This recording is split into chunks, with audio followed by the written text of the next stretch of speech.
Okay.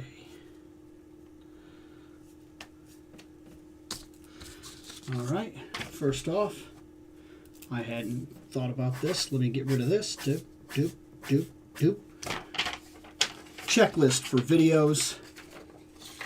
I tend to do each of my videos, and then after I do said video, during my editing process, when I'm going back and I'm listening to it before I post, I will usually go in and make notes for what subjects I bring back up that may need annotations and things like that. So that's what that was about. I still had my stuff over there. So let me start that. Get that up and moving. Let me move Broken Tigra, which I don't know yet. I'm still fighting with myself. Because of the way my budget works for figures, I do technically have some extra cash, but I've yet to decide what I'm doing with it. So I have a code for 15% off. I could replace Tigra, but I don't know if I'm going to. I really like Fire and Ice. It's a Bakshi movie. It's a Frank Frazetta style. It's barbarians. It's heavy metal. I mean, I love it. And Tigra is a really good figure, but she's $80. And we talked about that in the video where I talked about my comfort price, and she exceeds it. Like, there's just no way around it. She exceeds my comfort price. 15% off. She currently costs $80. I don't know. She still might be too steep. And I could end up getting the exact same problem that I got with the other Tigra. For those that don't know, I got a Tigra and the leg broke. And it broke simply, too. Like, I haven't had that problem with Vampirella. I am just starting some pose concepts for her to do a couple of shots. One of the things that I'm currently working on is I'm buying a figure from G.I. Joe Classified, which will give me the alligator that I want. And I've got to open another pack that I currently have that'll give me another gravestone. And I have on order a picture for like a background, just like a really cool graveyard in general, just a very gothic setting. And once I have all the components together and I have the proper incense that I can build into the bottom of the mat so that the smoke comes up at points that I specifically want, I have a couple of pictures that I'd like to do. But all of that is a work in progress. And while I've been messing around with that figure from Frazetta Icons, I've had no problems. But this one, that was it. I just did this, and it snapped. I didn't put any more pressure than you just watched. And this leg, I went in, did that, and it was just instant. Just popped right off. And I mean, if you look at the bud inside of there, it is thin. Like, it's a tiny little dot that held this thing together on the knee, which is another reason why I really don't like these single joint knees. And yes, people are already talking about it. I also can't believe that it's that kind of brittle for $80. It really, really made me sad face. There's just not anything I can really do. It's just a very oh no situation. It sucks. I don't know what to do or can do except for buy another one. Like I said, Vampirella's not giving me that problem. She feels on point, and I can't help but wonder, did I get a quality control issue? Was mine brittle?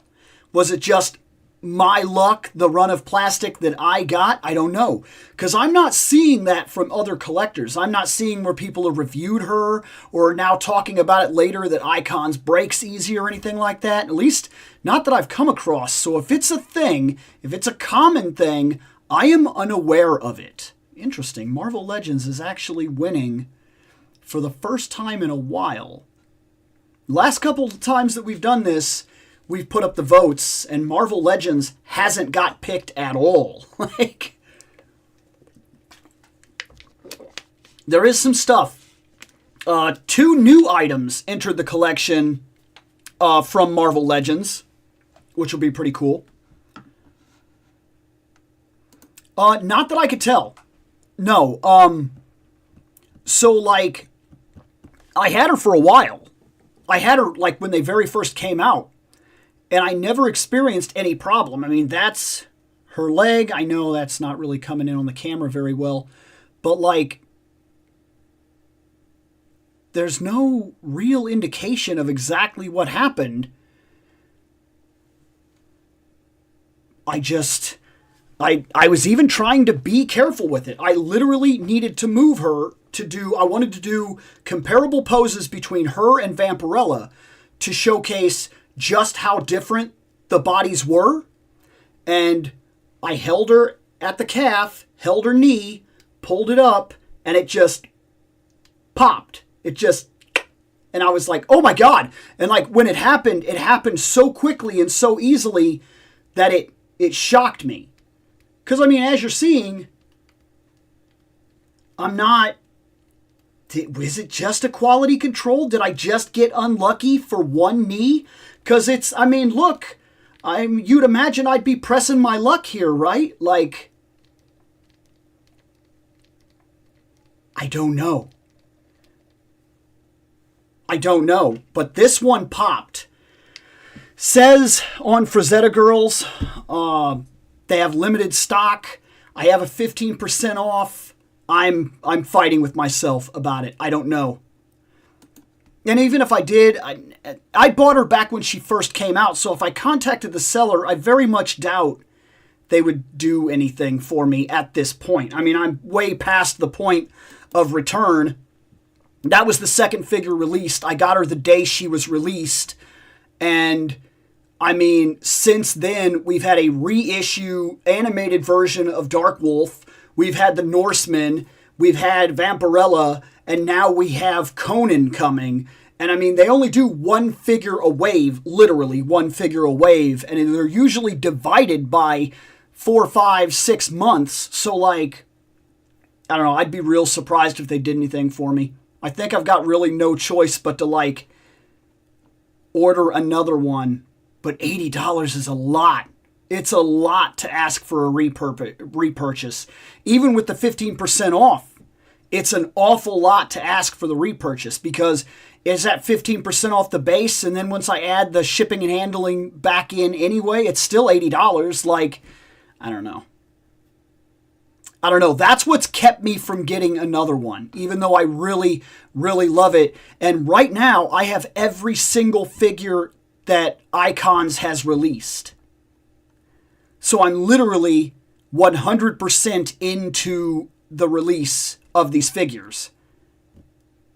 And now I don't have Tigra. And it's not something I can fix. The break is too clean and too in-depth. And even if I did fix it, even if I somehow managed to glue it perfectly again and get it moving, it would weaken the bind. And it would forever be a possibility of a re-break. So I just don't know. It looks like Marvel Legends won, surprisingly. So we're going to end that, and we're going to set it up. As of yet, I have never seen an Icon sale. Because they're just too new of a line, and everything they do sells out. Like everything. There was a restock of Tigra. And there was a restock of the first wave of Dark Wolf. Dark Wolf, can't get him. Norseman, can't get him. It's like once they sell out, they vanish. They very much have the same kind of selling that you see with things like Legion and whatnot. Once they're gone, they're gone. And they only release one figure a wave. So the fact that they got a restock of Tigra, because a lot of people like that Tigra body. A lot of people buy that Tigra body to do like head swaps and whatnot for other figures. I don't know. What I do know is that surprisingly enough, that won. So let's get in here and mark some of it, shall we? So first off,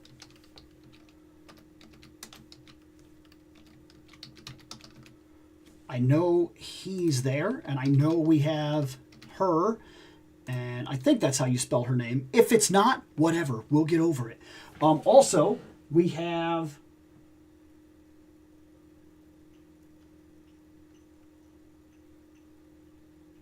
That would be cool. You know what?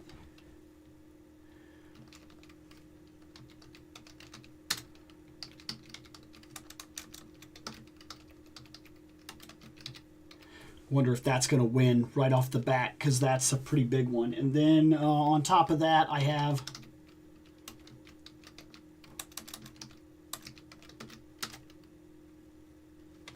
There. Those are some figures. Bam.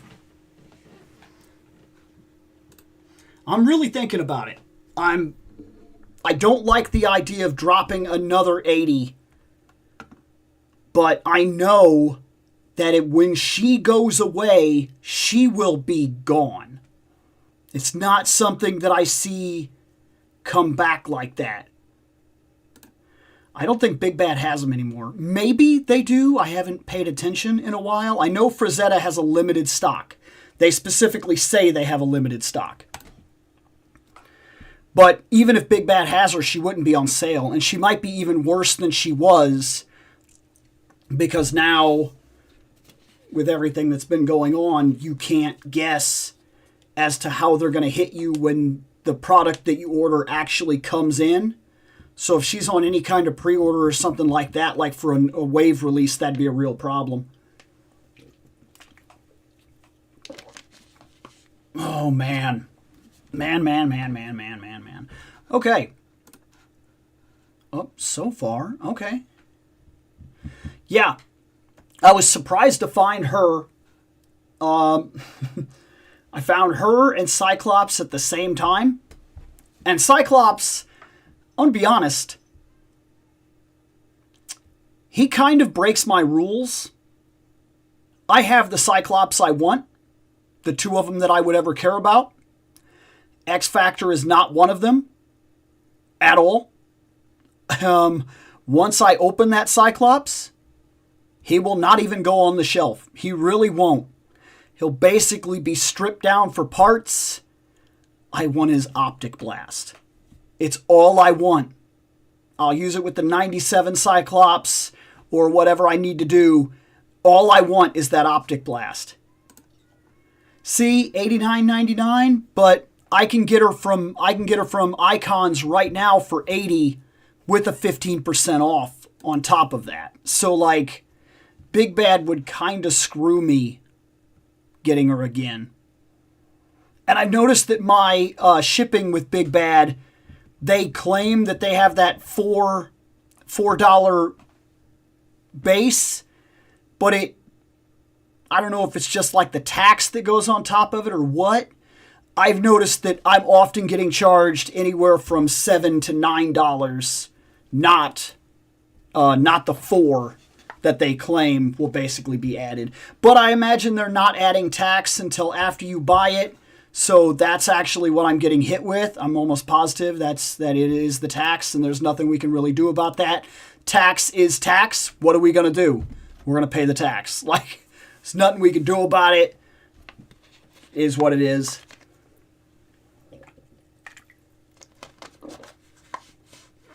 Wow. Okay. I do have you sitting there.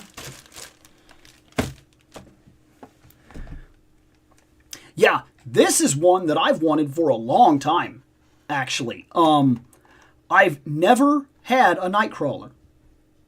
Ever. And it seems like he's winning right now. We're going to give it the 5 minutes like we normally try to do. But Nightcrawler, I have never had ever. I've never owned one. I've had a couple of chances before and passed, but just never actually owned one. And he's one of those guys that I kind of consider to be like an absolute X-Men. Like if you're gonna make an X-Men dream team, personally, I feel like he has to be on that list. Always have.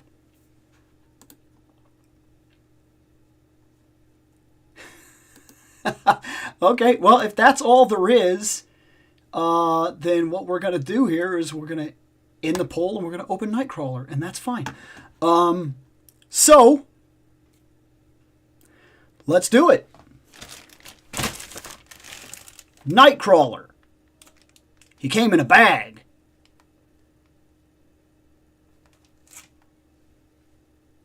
I mean, I just put him in the corner. As soon as I got him, I was like, whatever, I got him. I'm not worried about it. I'll end up opening him. And look, Nightcrawler is an absolute. I've never owned him. I had a chance to own the, I think it was the Selects, because he was big. I remember him being big, and I remember him coming with like a base or something. I feel like it was an explosion effect or something like that, like a BAMF effect. And I put him, and like you could put him on the wall. And the other one that I had that was kind of like that, because I didn't buy him, I ended up buying the Jean Grey, the Phoenix, that had the wall mount bird. And I had her hanging up in the collection room for like a long time. But that was the only chance I ever remember having where I seen one in person, and I took a chance to get him. And then they do this X-Men 97 line, and they put him back out there, and I missed him. I missed him. And I was like, oh no. And then I started kicking myself. And just like every other argument we've ever made, it comes down to the exact same thing. I wanted something. I spent the money here. I took my chance and I waited. He went away. Then his price jumped way up. And then one day, I was specifically on X, and there's a person that I follow on there called like G.I. Jane or something like that. And they post links whenever they find like a toy that's on sale or back on the market at its actual value. And they posted an Amazon link. I was at work, and I went down and I sat down on my lunch break or whatever, and I was like, I kind of skimmed, and then I said, wait a second, what? Oh no! And I was like, oh crap, 24? And I immediately clicked on the link. It came up. It said it was a thing. And I was like, buy now. Buy it. Buy. And I bought it because I was like, if I'm not fast, it's going to go away. I'm going to lose it again. And so I moved as quickly as I possibly could. And I bought it. And here it is. So, for that, we're ready. I'm going to open it. So let's do that.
Okay, this is a guy that I think we don't see often from Marvel Legends for a reason. And I don't think it's because he doesn't sell well. I think it's because, for the most part, he has maintained his same look for years and years and years. And on top of maintaining the look that he specifically just has, it's unique to him in almost every single way. There's not a whole bunch of reuse that I think that they can get away with here. So I think that's part of why we don't see him very often. So, like, if you think about it, Nightcrawler's head is Nightcrawler's head. His hands are his hands. His forearms are more often than not something that only he has with that specific. If they paint that, that's different, but this is etched in. So you can't really reuse that forearm for much. You could use the bicep and whatnot, but this is somewhat unique to Nightcrawler. There's not a whole lot of characters you're going to get reuse from this. Of course, he has a tail, which means that his butt has to have a hole in it. So that's another problem they have where they can't really do too much. Once they sculpt his butt, they have his butt. Same with his feet. Same with really his shins. So there's a lot of this character that they cannot reuse. And I think that makes it so that when they do him, they pretty much have to do just him. And they're not going to get a whole lot out of that. Except for Nightcrawler. Is that bad for me? No. That's great for me. That's all I want. It's Nightcrawler. Now they found a bit of reuse this time when they released him. And they probably, I don't know if it was just luck or if the cards fell that way or if because X-Men 97 happened that they finally decided to run with it. But basically, they did Nightcrawler. And right after they do Nightcrawler, they're like, what else can we do with Nightcrawler? And then they were like, hey, wait a second. You know what? We could finish X-Force. People are asking for X-Force. We've already done Wolverine and a bunch of other characters anyway. It's just a repaint, and they basically took him and re-released him almost immediately in his gray and black, which is fine, because that's really cool. That's a cool color scheme, and it works very well for him. But this is the only one I wanted. I did not buy that. I'm not trying to complete an X-Force line. It doesn't do anything for me necessarily. But that didn't mean that I didn't want him. Now, we get two faces here. The first one is not bad. It's not bad. It's pretty solid. It's good for what I can get out of it. What the other face? Oh, it's a grimace. It's a grimace. Fine. That's cool. That's not a bad face. It's a good little grimace. And like I said, because they can't really get much reuse, he has these hands for punching and these hands for grabbing. And about the only way that he's ever going to get reuse in terms of his hands or his feet is if they did a Teenage Mutant Ninja Turtles at this scale for Marvel Legends. Because then you could probably reuse his hands and you could probably reuse his feet. And that's about it. Like, there's just not much. Once they make a Nightcrawler, they're going to get Nightcrawler out of this, and that's it. Now, I am curious. Oh, my. Normally, I don't care too much, but I had to know. I feel like Nightcrawler is one of those characters that you kind of want in, like, poses, like crouching and things like that. And while he has the upper crunch, his legs, like, you're going to play crazy with him to get him into any kind of, like, maybe something like this kind of works, but it's not easy to pull off necessarily. And like he doesn't have drop down hips. So like, this is it, man. It's very tight and it doesn't go up past that point. So this is a guy that you're really going to have to play camera angles with. If you want him to have that really cool pose, you're going to kind of pull the legs out, turn the body, bring this arm up a little bit, maybe bring that down, bring the head out, buck the torso as hard as you can, get something like this, maybe bring the head down, because the head is on one of those pivots right here, so that kind of helps, and if you do the angles right, but he doesn't move as well as you would like for a Nightcrawler. We don't yet have a maximum Nightcrawler. It's not a thing, okay? And when it happens, there will be just as many people mad about it as were with all the other maximum things. I have a maximum video that's coming out here in a day or so, specifically talking about the Hulk, because there are some topics that we do need to discuss, while at the same time I need to explain why I do see some problems and I am still buying it.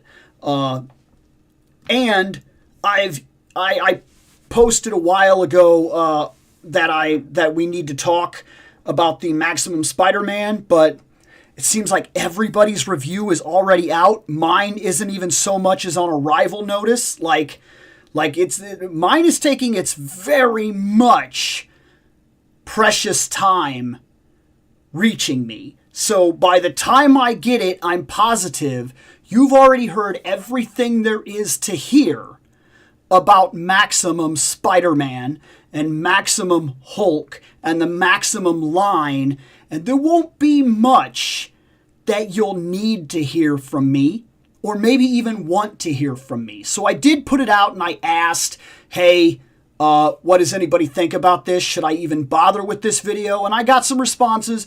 My idea is still to do it, but it's not going to be a review. It's very much going to be my initial impressions, what I think, and whether or not I feel that it was justified, and I'm going to compare it to the Spider-Man I like the most and see if it was any kind of an upgrade. But we'll see. We'll see how that turns out. So let me get back to the chat here. We got 5 X-Men for me. Wolverine, Storm, Iceman, Nightcrawler, Gambit, which is solid. For freshness. So you two... So what are you saying, Bill? Is this greatest ever version? Like an ultimate? One could claim. One could claim. Let's get the next possibilities up. So let me move that. Okay, so let's do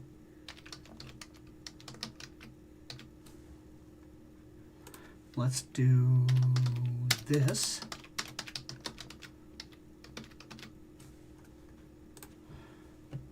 What else are we rocking here right now today?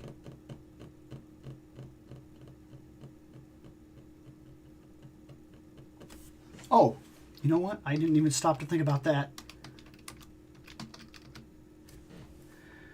Because those are ready. And then I think...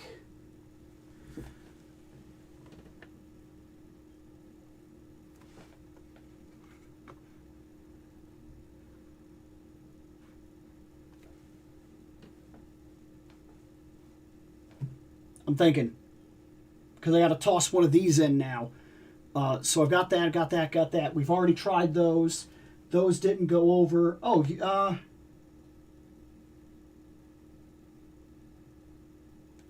and actually, we'll put this in just because. And then that will be exempt from the next round. There. Move that back over here. Okay, let's see. I would have had my Maximum Spider-Man by now, but unfortunately Amazon pushed it to the end of May, so I ordered on Hasbro Pulse instead.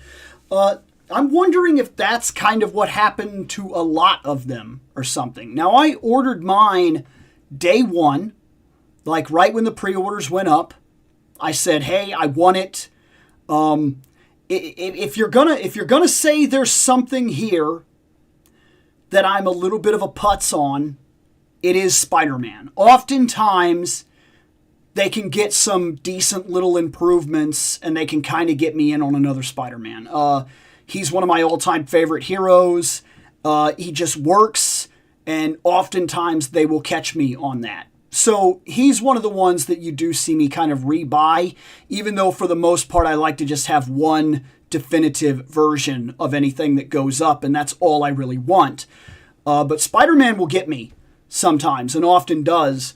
So I ordered the Maximum Spider-Man very early, and I figured I would have had it by now, especially when I started seeing review after review after review after review. Like, they just started popping up everywhere, and I said, oh, he must be shipping out. Then I saw more reviews. Then I saw more reviews. Then I saw more reviews, and I was like, what is happening? So I went and I checked to make sure that my pre-order was still active, and it is. I've still got the pre-order coming. But for whatever reason that I cannot explain, Spider-Man is swinging to my house slowly. Like, it's a very, very slow process. Oh no! What is happening here? See how that's running? Okay, so that's not. So we're gonna wait for a second, unless I end up having to do a vote for every single one of these. But for right now, we have a tie running in the room. We have 3 votes. I think there's 5 or 6 people currently watching. It's hard to tell. YouTube will sometimes give me a number, and that number is not accurate. I've had times when people are voting, and I'll get like 6 votes, and YouTube will tell me nobody is watching. And I'm like, oh, that's scary. Like, so I don't know how it determines. So we're just going to kind of let it run for a minute. What did you miss? So far, it was very simple. We opened a Nightcrawler. Nightcrawler 97. And for what it's worth, I do like him, but I do have a minor complaint with him. And it does come down to what he is in general. I feel like Nightcrawler is the kind of thing that needs to be able to move well. Like, he needs to be able to move. I feel like Nightcrawler, while maybe not Spider-Man, needs to move about as well. I feel like he should move as well as the Amazing Fantasy Spider-Man body. Like, because if he doesn't, something feels off about him. Like he needs to be able to wall crawl and things of that nature because he's, Nightcrawler. And we often see him crouching and everything. But this one really can't do that because his legs stop right there. Like, that's it. You can't do any better than that, surprisingly. And that does actually surprise me. And like, by now, you'd imagine this would have been a wired tail. Maybe one could argue, for the sake of longevity and making sure that Nightcrawler survives the test of time, as that's a current argument that a lot of people are having with the Maximum Hulk. A lot of people think that he will not survive the test of time, that he is not built to last because they decided to do that thing with his chest. Okay, I get that. One might argue, if you were to defend the tail here, that that's done that way because if it was a bendy wire, the application of moving it throughout time would eventually, like a lot of these bendy wire capes and whatnot end up having the problem of, the wire would poke out somewhere through the plastic at some point. One could argue. I'm not saying that's what's going on. I very much have a feeling that that's not what's going on. I have a feeling that's a cheap out thing. But you could make the argument that bendy wire, just like rubber parts, have expiration times on them that just the tail that sits there that you're never going to really do anything with doesn't have. I think you could make the argument. I'm not saying it's a guarantee one way or another, but like, I think you could make an argument for it if you really wanted to. Let's see here. Reason for early trickling of reviews of Maximum Spider-Man was some people were buying them Toy Snowman in Canada. Usually Canada will get Marvel Legends first before the USA. Oh, and I have heard from a couple of reviewers, because I asked not about this, But one time there was something that I mean, I jumped on it and I paid the fast shipping and everything because I can't remember what figure this was, but I wanted to review it almost when it came out. Like I wanted it fast.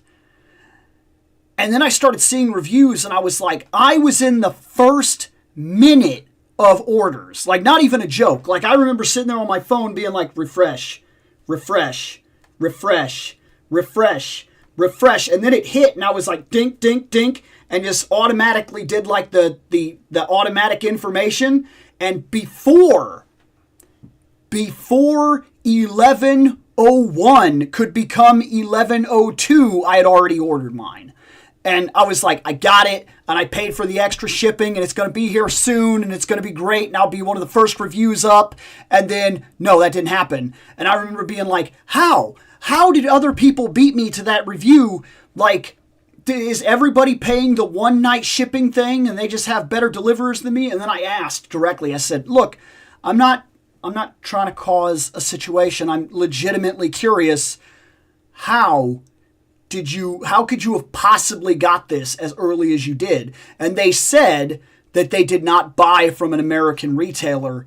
And that's part of the reason they got it like way before me. And they got it way before me. By the way, it was not like mildly before me. It was way before me. Looks like DC Multiverse won the tiebreak. So let me run the possibilities here. DC Multiverse has been absolutely slamming these lately. I like the last major set of things that went up were DC Multiverse actually. But let me get my bag of stuff real quick and my TV. TV. I used it for a photo shoot specifically recently to get a thumbnail that I wanted. I wanted to comment on like Netflix and how the way we consume our media has changed, and that's changed the way that we interact and long-term care about our media.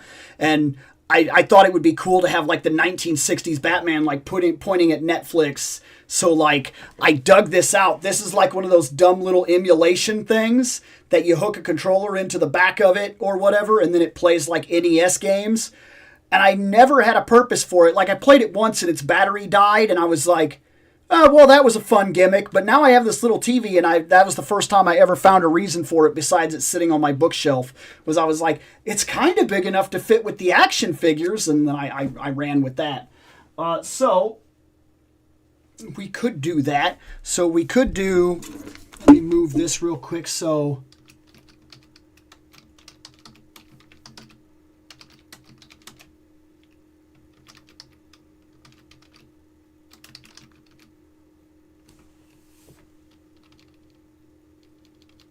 doop, doop, doop, doop. There. That's one of them.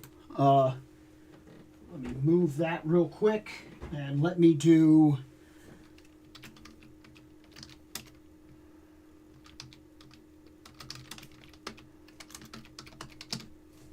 Hey, what's going up, man? I haven't seen you for a minute. Let's also... Because we... Oh, crap. That's crazy. So, yeah.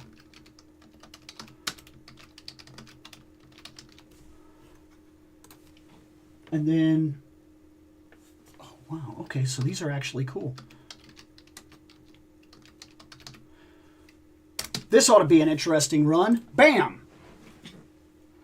Let's see how that runs. Let's move all these hands over here real quick. Oh, I had a fantastic Easter, Noel. So check this out. Because as you get older, and being 41, sometimes I discover things that I'm simply too old for. Not so much like you would discover where you would say, I'm too old for Pokemon. No, that's not a problem I have. I like the things I like and I get over it. But no, every now and then something says, Bill, you are way too old to be doing this. And it turns out falling down a staircase is something I am way too old for. And that is how my Easter is, man. That's how my Easter was. It was fantastic. It was fantastic, and it taught me a lesson. And no, here's the kicker. Before it's even asked, I wasn't drunk. That's something that I gave out on a long time. I simply don't do that. I didn't expect it at all. I was literally playing Resident Evil with my daughter. I went upstairs. I talked to my wife for a while because we were talking about something we were going to do tomorrow. Literally tomorrow, because I got to take dogs to the vet and everything. And then I went to walk out, and I just had some socks on, and I hit that first step, and I felt my foot go, and I was like, oh no. And it's like my life went to slow motion, man. And I reached over to the railing, because I was like, I got to get this railing. I got to stop myself. And I grabbed the railing, and then my arm went down on the railing, so like my wrist turned, because I was already going down when I grabbed the railing. And then my arm hit the railing, and then that kind of bent me sideways. And then I went like this, and then I ended up like kind of on my side, and it whipped me back like this, and then I had to let go of the railing. And then I just went down, all across my back down here, and I had like bruises that was all up in here and everything like that. And my arm was like a little bit bigger around here, like for a day or so, and all of this hurt, like if I even touched it, which it doesn't now. Little bit of pressure right in here still, but nothing that feels too abhorrent. And then my back hurt like crazy, and my leg hurt from my crotch all the way down past my knee on my right side. Like, it hurt to move, it hurt to sit, it hurt to walk. Like, everything I did was just like abysmal. It was not pleasant. I am way too old to be falling down staircases. I'm not in my 20s anymore. I can't fall down the damn staircase. It's awful. I hate it. Judging from the reveals, what Black Series figure from Star Wars Celebration caught your eye? I thought it was cool. Now, I did not watch that release, but I saw a bunch of them that came out. I was very surprised to see that they were doing a Dash Rendar. Something about that, like, I was talking about that with somebody at the last convention I went to, and I said, why they have all these video game projects and there's not Star Wars Black Series figures feels like the biggest waste of money to me ever. You're telling me a Dash Rendar wouldn't sell? And it's crazy to me that I just had this conversation and then they announced him. Am I getting him? No. But I did post him, and I was like, guys, I cannot believe this is happening. And I sent it out and like was talking about it with a couple of people, because it's crazy. Like that, the video games, we've done almost every Star Wars figure you can do. Do I want that Han Solo? I kind of do. I'm going to leave it to fate as to whether or not I run into him. But I do kind of want to replace the Han Solo that I have. The Han Solo that I have feels old. His face doesn't feel right. It really bothers me. It doesn't feel like Harrison Ford. So that's a possibility. But otherwise, I've got the main cast from Star Wars. And I really don't think I want anything else. Something has to really, really grab my attention at this point to make me spend money on Star Wars. Because all I want, I got a Chewie. I got a Chewie. I wanted a Han. I got a Han. I'm not happy with his face. I wanted Luke. I got Bespin Luke. That's the only Luke I wanted. I got him. I'm happy. Then I got a couple more Lukes, but only because I bought an X-Wing and he came with the flight suit. You know what? That's fine. I'm happy to have that for what it's worth. I got a Darth Vader. I got a comic book Darth Vader, and I really, really like him. So, like, the stuff that I wanted, I've pretty much got. Let's see. Am I buying Superman 2025 figure? No. So, here's the thing. I did not buy the 2025 figure. When it came up that he was doing it, I saw a couple of problems. One, it does not fit my criteria. I have a certain rule here, and I've talked about it, and I've even done a video about it. If a figure is going to go on this shelf, it has to have a purpose, it has to have a story, it has to talk to me personally, or it does not belong in my collection. That's how I keep myself under control. It's how I make sure that what I buy is not 62 versions of the same guy that have no meaning to me whatsoever, or so that I try to like complete a line because I've already got like 15 of them. Like, I don't want to put myself in that situation, and in order to avoid it, I have certain collection rules, and one of them is that everything has a purpose, everything has a story. And for what it's worth, 2025 Superman would not have one. I have not seen this guy be Superman. This might bite me in the butt hard because he could turn out to be the next legacy Superman. We don't know. We don't know the future. We don't know. This could bomb hard. It could come out at just the wrong time and superheroes are nearing the end of their run and the deal's been done and they got it out too late and they never decided to take their time. And this once again is a Superman that's coming out where we're jumping right into the middle of the DC universe and there's already like 40 something heroes. Is that a problem? I don't know yet. I don't know yet. You don't know yet. We don't know yet. This could be huge. It could put DC on the map. This could also be another DC movie that you watch and go, okay, and then move on. It's very, very possible that we get nothing from this. So it did not fit my rule set to buy the 2025 Superman. The second reason I did not buy him, there were two versions of him. One with crypto, one without crypto. First off, if I'm buying him with the dog. They're offering me crypto, I want it. But one of them had a rubber cape, so even if I wanted to get the one that was standalone, I would be getting the lesser version. One has a rubber cape, one has the posable cape. That's a problem for me. This is a single line figure, and there was no reason for it to come out having multiple options the way that it did. Something about that just made me feel off about it. Like very much like here's a regular edition and here's a collector's edition and there's a real difference between the two of them. And like it rubbed me the wrong way now at the end of the line because I'm watching things like McFarlane is doing an Hour Man. Hour Man. JSA Hour Man. That is crazy. You never expected to be able to buy an Hour Man. He's going to have a plastic cape. Like the rubber cape. Why? And it looks awful. On a personal note, it looks awful. That should have been a wireframe cape.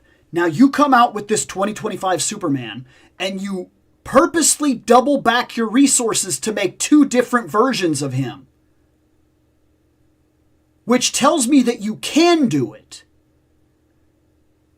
But some of your characters, you're purposely not doing it. Something about that did rub me the wrong way. So I did pass on that Superman. Now, all of that aside, if this guy turns out to be legacy, and I made the mistake of not getting him, and I see this movie, and he just is Superman for me, if it just gives me that feeling, if I go in and I see this movie and I say, oh no, he's brilliant, I may bite myself for this. But for right now, to stick to my rules, I did not buy him, and I don't know how that is going to affect me in the future. We will see. Yes, I very much, I went downstairs. That was the trip. It was terrible. It was terrible. Say, Now that you say that, since it's my off day, I think I'm going to get drunk for the first time since my wife's bachelorette party. Let's see. Wow. So, you can only choose one. Battle Cat or Jada Tony the Tiger. Battle Cat. Battle Cat, man. You didn't even ask a question, man. It's not even a question. I just found out today during my lunch break about this 5-issue story of Marvel Universe taking on Godzilla. Yeah, I've seen people posting that, and I knew that was coming because I'd heard rumor about it, that after the stuff went through DC, that it was going to go to Marvel. But yeah, I thought I've even seen some of the covers or whatever now. Have you seen the Red Hood figure that Toys Remake did? No, I actually haven't. No, I don't think I saw that. So we are going to be doing Batman Beyond.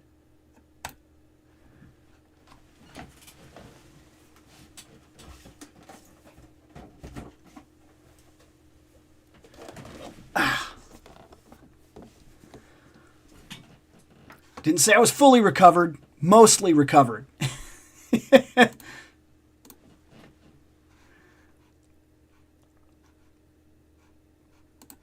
Okay. Well, let's do this then. Batman Beyond. Sometimes I wish that, kind of like G.I. Joe, this had numbers, like a number system. Because this is Batman Beyond, Neo-Gothic, sorry. And what one is that? I don't know. Here's the thing. With the line going out, as I run into figures that I see, if they pass my test at this point, and I feel like I kind of want it, I grab it. I don't know if this is Tim. I don't know if this is Terry. I know it's not the girl. And I don't remember who she was. I just remember that there was a girl for a while. Was that Kane? Did Kane go to the future somehow? I don't remember. What I remember is there was a girl also. And so there's been like 3 different people that have been Batman Beyond. The one that I care about, the only one I care about, is Terry.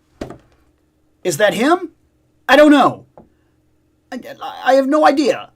Does that give any indication? I don't know. And let me also be honest. This right here, this might not tell us anything. Because oftentimes he will do these pictures, and then the figure will not actually be that guy. So, yes? Here's what I know. I was walking by. I saw a Batman Beyond. I want a Batman Beyond. Once he's on the shelf, most people will probably walk by him and say, "Oh, that's Terry." Right now, at the end of the line with everything dying, that's honestly good enough for me. I have to make certain decisions as certain things get tough to find. And as certain characters go the wayside and get harder and harder to locate, I have to make the decisions as the line dies out and starts moving into collection circles, because the collection circles are going to ask prices that are egregious because it's a dead line. It is now a retro toy. It's not even dead yet, and it's getting retro pricing.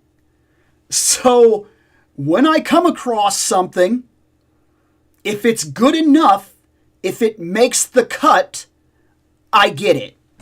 So I didn't even do any research. I walked in, I seen him, he was on the shelf, I took him off the shelf.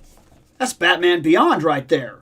I looked at the wings, cool. I looked at the face, I see a bit of a problem, but I can work with it.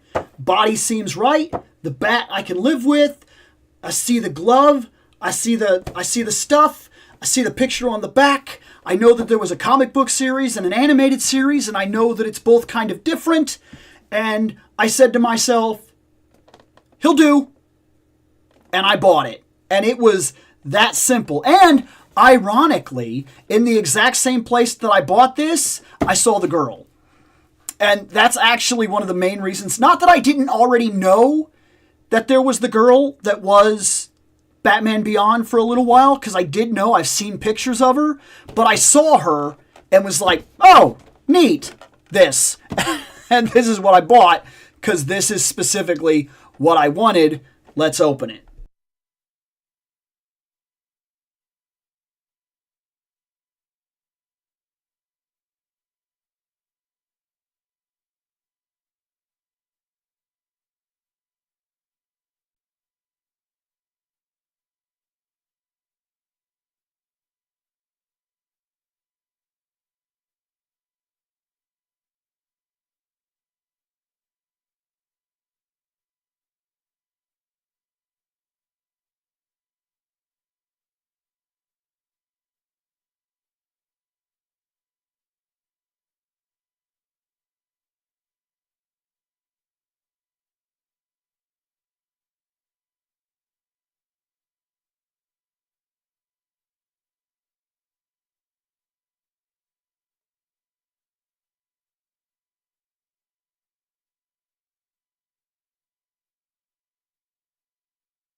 So, let me fix this. Bam. Bam. There. Todd. Man. That right there? That's a standing stand. Batman Beyond flies. I know we bring that up with almost every single one of these, but the fact that he started including flight stands means he can do it. Means he's not. And it really doesn't make sense, because some of the same figures that have the flight stands cost the same money that the ones that don't have the flight stands are costing. So there must not be a problem there. It must be some sort of miscommunication as to whether or not characters fly. So, Todd, if they're known for jumping everywhere or flying places, just include the stands. In fact, just for argument purposes, include the stands all the time. Because if you don't put the flight part on, they just end up being this anyway. So just give us the flight stand. What are we doing? Like why are we still having this argument? Batman. Batman comes with open hand for slapping. And he also comes with, actually I like this a lot, Batarang hand. I like these. I like these more than giving me the actual Batarang that we can take out of the hand, because the tiny Batarang, one, it's easy to lose. Two, what am I really going to do with it in terms of any kind of action figure photography or setting it up on the shelf where I have to have the hand and then I have to like put the little piece in the hand and hope that the hand actually holds it. And then over time, because it's sitting on the shelf, the hand kind of loses that tightness and it opens and then it falls down and the Batarang falls onto the shelf and then it never works again. This is a better idea. I actually really like that he just sells these hands with the Batarang and whatnot already in them now. I just think that's a better idea in the long run. I just think it works better. Otherwise, small issue with Beyond right off the bat. Minor. It is minor. But I like to bring up my first impressions when I see something that makes me go, oh, I don't like that. We know that Terry likes to make, he's a little more open about making faces and whatnot than, say, Batman ever was. It's more of a bit of a lighthearted. He's got a sense of humor. He'll make jokes. He's a little bit more quippy. He's kind of a smartass sometimes. They gave him this face that has a permanent smirk and also puts the mouth on there. And I know that the mouth is a thing. But something about it makes me kind of wish the mouth wasn't a thing sometimes when I see the mouth. And this is one of those times. It's not terrible. But for the figure, this is all black. And then this is kind of like a different shade of black in the mouth, making me feel like that's a cowl. And I don't think that it is. At least I don't believe it's supposed to be, which really makes that face kind of funny. But I'll also get over it. I don't think it's going to bother me. This claims to be Terry McGinnis. And now that I'm looking at the card, it does honestly look like there's a different color coming off the face mask, making one wonder if that is a cowl where his face is painted, which isn't the bat suit that I remember. Will I get over it? I don't think it's going to bother me that much. But I did feel like I would mention it. Second issue, because it's there. We're talking about action figures. This is a toy issue in general. Why does he have trigger finger hands? This Batman is trained by the Batman, like arguably so many other people were. And for whatever reason, we gave him trigger finger hands. You know, for shooting guns. Batman, on principle, should not come with trigger finger hands at all. And that's what these are, okay? There's nothing else these are for. Now, one could argue, for the grapple hook, Batman might get away with having one trigger finger hand. But I would argue that on principle, you should design that gun to fit in just the grip hand. And Batman, who is against guns at a fundamental level, should not have hands that we can put guns in. Even if it's like this, somebody that's been trained by Batman, I feel like that's a fundamental, and you can't get away with the grapple gun excuse here because this Batman be flying. And I don't think I love the fact that the wings can go up to a point here, but that's also up to your level of control. You can decide how high you want these wings to go, and then he can fly. This feels a bit loose, and it is, to be fair. So you almost have to push it up into that clip and make it stay there. But all things considered, as I have argued many times before, McFarlane figures are in between the $20 and $30 price range. At that range, I will forgive a lot. And for what it's worth, I'm okay with everything I see here. It doesn't actually bother me in a way that makes me be like, I don't even want this Batman. I'm actually fine with it. I do think that in the long run, everything that I see here does check out. His movement is McFarlane figure, although I would say the top of the body seems like it's really working against me compared to other McFarlane figures that I have opened. I don't know if that's just this Batman, if there's just something funny about him. He will not bend down. He broods really good. He doesn't really look... That's about as much up as he can look. And he has McFarlane movement, which I'm actually okay with. I'll get over it. Otherwise, I don't see any major details that need pointed out or anything like that. He's a solid, easy, decent little figure. He'll go on the shelf. For the most part, people will look at him and go, oh, cool, that's Batman Beyond. And I will look at him from time to time and go, that's Batman Beyond. And really, that's all that I was looking for here. Back to the chat. Let's see what people say. Because Batman is beyond awesome. Is that Tim or Terry? I have confirmed by looking at the card. If the card is right, that it is Terry. And I think somebody said that. Oh, yep, somebody said it down here anyway.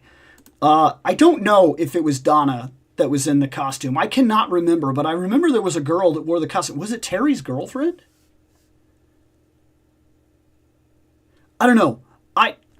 I did not read that comic series except for like an issue here and there in passing. The first Batman Beyond that McFarlane made is way better. I won't argue that because I don't have it. I don't know. Let's see. In the words of Todd McFarlane, it just has to look good. I mean, that is... You could... I've heard some of his arguments, and from his point of view, I can get where he's coming from. But I also will say that while he's not good at admitting when he's wrong in person, the fact that he often goes back to the drawing board and then starts making changes, like adding the capes and things like that as people ask for certain changes, makes me feel like after he sits on a critique for long enough, he starts to take it to heart. It just takes him a while to admit that he got called out and the person that called him out was right. It's Terry, you looked it up, which, yep, sound went out. Sound always goes out when when I'm doing an unboxing. I turn the sound off so you don't have to hear all the crinkles and stuff like that. I'm wondering if that's what you were talking about. I thought it was my phone, no audio. Because I should be coming through now. I've got all my spikes and everything. Okay. Oh! Okay, I did not realize that. All right, thank you. Thank you. Yep, and he already explained that. All right. Will you ever get the Schwarzenegger Mr. Freeze? No. Chances are no. I would have to buy a line that I simply don't want in order to get him, or I would have to buy one of those specials, like, because I think they released like a big special collector's thing so you can get him like standalone or whatever, and I just have zero interest in spending that kind of money on him specifically. Painted face. Yeah, that's what it looked like on the card when I was looking closer at the artwork. You don't like the painted face, and I can understand that. Sometimes I do on here, that's fair. Unless it's Thomas Wayne. And see, now that's what I was getting at. I think that if you want to put a gun in Batman's hand, it better make sense. It better be like the classic Batman. Like all the way back in like the first release Batmans. Like the old comic books. You want to make that Batman and give him a gun? Give him a trigger finger hand? That's fine. Want to do an alternate universe? That's fine. Want to do Thomas Wayne? That's fine. Otherwise, for the most part, I really don't agree with giving them the trigger finger hands. That just feels wrong. So, the next gets an automatic here. So let me move that so we can do this again. So this goes back on the roster.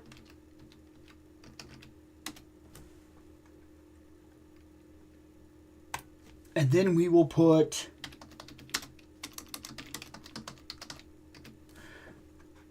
there. That goes up.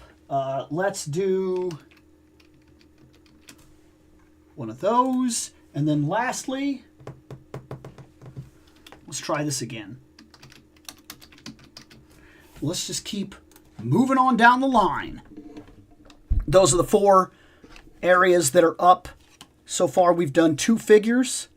And of course, all of these will be broken into smaller videos so that if I ever reference something later and you want to know what I'm talking about, like if I say, I already talked about feet problems or so-and-so in this, like ankle problems or something, and I reference that, these are broken into smaller clips. So also, if you ever miss one of these lives and you feel like you don't want to sit through a 4-hour thing, just wait. These always get broken into chapters where I talk about the figures and things like that, and I just make regular episodes out of them. So you never have to go out of your way to be in these. These are really just for if you have the free time and I get on randomly and you want to do the votes, that's fine. You never have to go out of your way to be a part of these lives, and you don't have to worry about going back to watch the live afterwards. If you missed it and you just prefer to wait for the chapters are always on the way.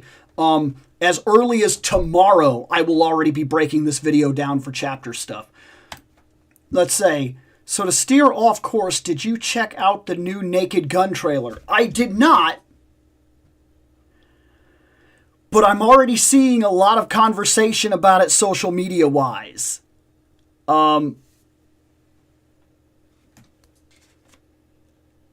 I am kind of looking forward to seeing it because I like Liam Neeson. I mean, not that I don't like Naked Gun. That's not what I'm saying. But like, if you're telling me that Liam Neeson is going to do a comedy, you already have my attention. I like Liam Neeson. There's very few things that he's ever done that I haven't just liked. He's one of those actors that pretty much you say, Liam Neeson is in it. And I go, I'll give it a shot. And then even if I end up not liking the movie, oftentimes I at least liked him. There are a couple of actors that I have that with, where they're just like, hey, he's in it. And I'm like, okay, show it to me. Like, that's pretty much, so he gets that, he often gets that pass, if you will. Now I did see, and I haven't had a chance to watch it, I saw there is a new extended trailer for the Fantastic Four. And I had a feeling back when I saw the first trailer and I saw Galactus walking around on Earth in the 60s, and I saw talk of family, and I saw certain small indications. I didn't know for sure, but I had this weird feeling that I already knew what I was looking at. Right now, we're reaching a pivot point in the Marvel Universe where they need to give themselves an out. DC always has an out. If they write themselves into a corner in any event, they have the Flash, they have Speed Force. There is always a way to backtrack the decisions you have made and save yourself. And now, I had a feeling when they showed the first trailer and I saw Galactus. And people were like, they're going to do Galactus finally, and he's going to be right. And I was like, but why would Galactus come to Earth? Then I started running it through my head, and I said, are we doing the Ultimate Nullifier storyline? Or is this their out? Is this a way to rewrite what has been done so far and fix everything? And keep only the parts they want, while creating all new areas of continuity that they want to play with. And hit me, Franklin can do that for them. And just like many years ago, many years ago, Galactus came to the planet specifically to look for Franklin Richards. So, I think we are doing Franklin, and I think he has been announced in the new extended project, and I think that this is their out because Franklin is on a power scale that allows him to create realities. So they could do anything they want now. I have a feeling that's where we're going. That's how we put the Fantastic Four from over here in a standalone story into the main continuity and ruin nothing and fix every plot hole and problem they've ever had, reshaping and forming wherever they want, because Franklin can do that crap. Like, Franklin is broken. There is a reason that they had to take his powers away from him. Because you think writers have problems when they try to write for Superman? Try writing a story where the Fantastic Four have a situation they must deal with. And they have Franklin Richards challenge him. He can delete you from existence. He can build his own continuity in pocket universes that he creates. He is literally God to a mass scale of universes and life that he himself has created. And they view him as the God because he literally made them. Like, you're talking about a character whose power is so omnipotently broken that you think Superman is hard to identify with? You think he's hard to write for? Dr. Doom shows up and he's like, I'm evil and I'm gonna take over the world. And then Franklin could just be like, I don't even want you here anymore. What can he do about it? What? I can fold universes. I can reshape realities. I'm the reason for Heroes Reborn. I just wanted it. Franklin Richards, I do what I want. Like you can't do anything about it. Like, and the more he started to understand the level of power that he had, even Galactus came looking for him and said, I want you to give me back my universe. Like, I want you to do that. I know you can do that. Like, that is a level of broken that the cosmic level entities of the Marvel Universe kind of stay away from Earth because Franklin is there. Like, I don't think people stop to realize how broken the Fantastic Four really are sometimes. They had to take away his powers because he was too broken. Like, so they nerfed him hard. That was right around the time that,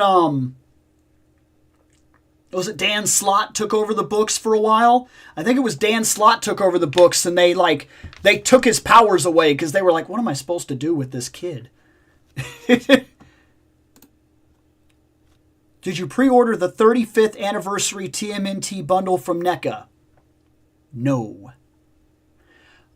Not because I didn't want to, because I'm very stuck in a place right now with my money as to what I can, can't do, should do, shouldn't do. And if I put my money there, I have a very, very strict budget. Very strict. I have one card. It has a $500 limit, so I can't get myself in trouble. I could do 2 Saturdays at my work, and I could pay that card off. It has a max of 500. It will not go higher. I can't put a console on it, so I can't get myself into trouble with something like that. And what I do is I take relatively $100 a paycheck, sometimes 2 if I'm on an overtime check. I put that into that card. If During that paycheck, I spend the $100 or the $200, it's gone.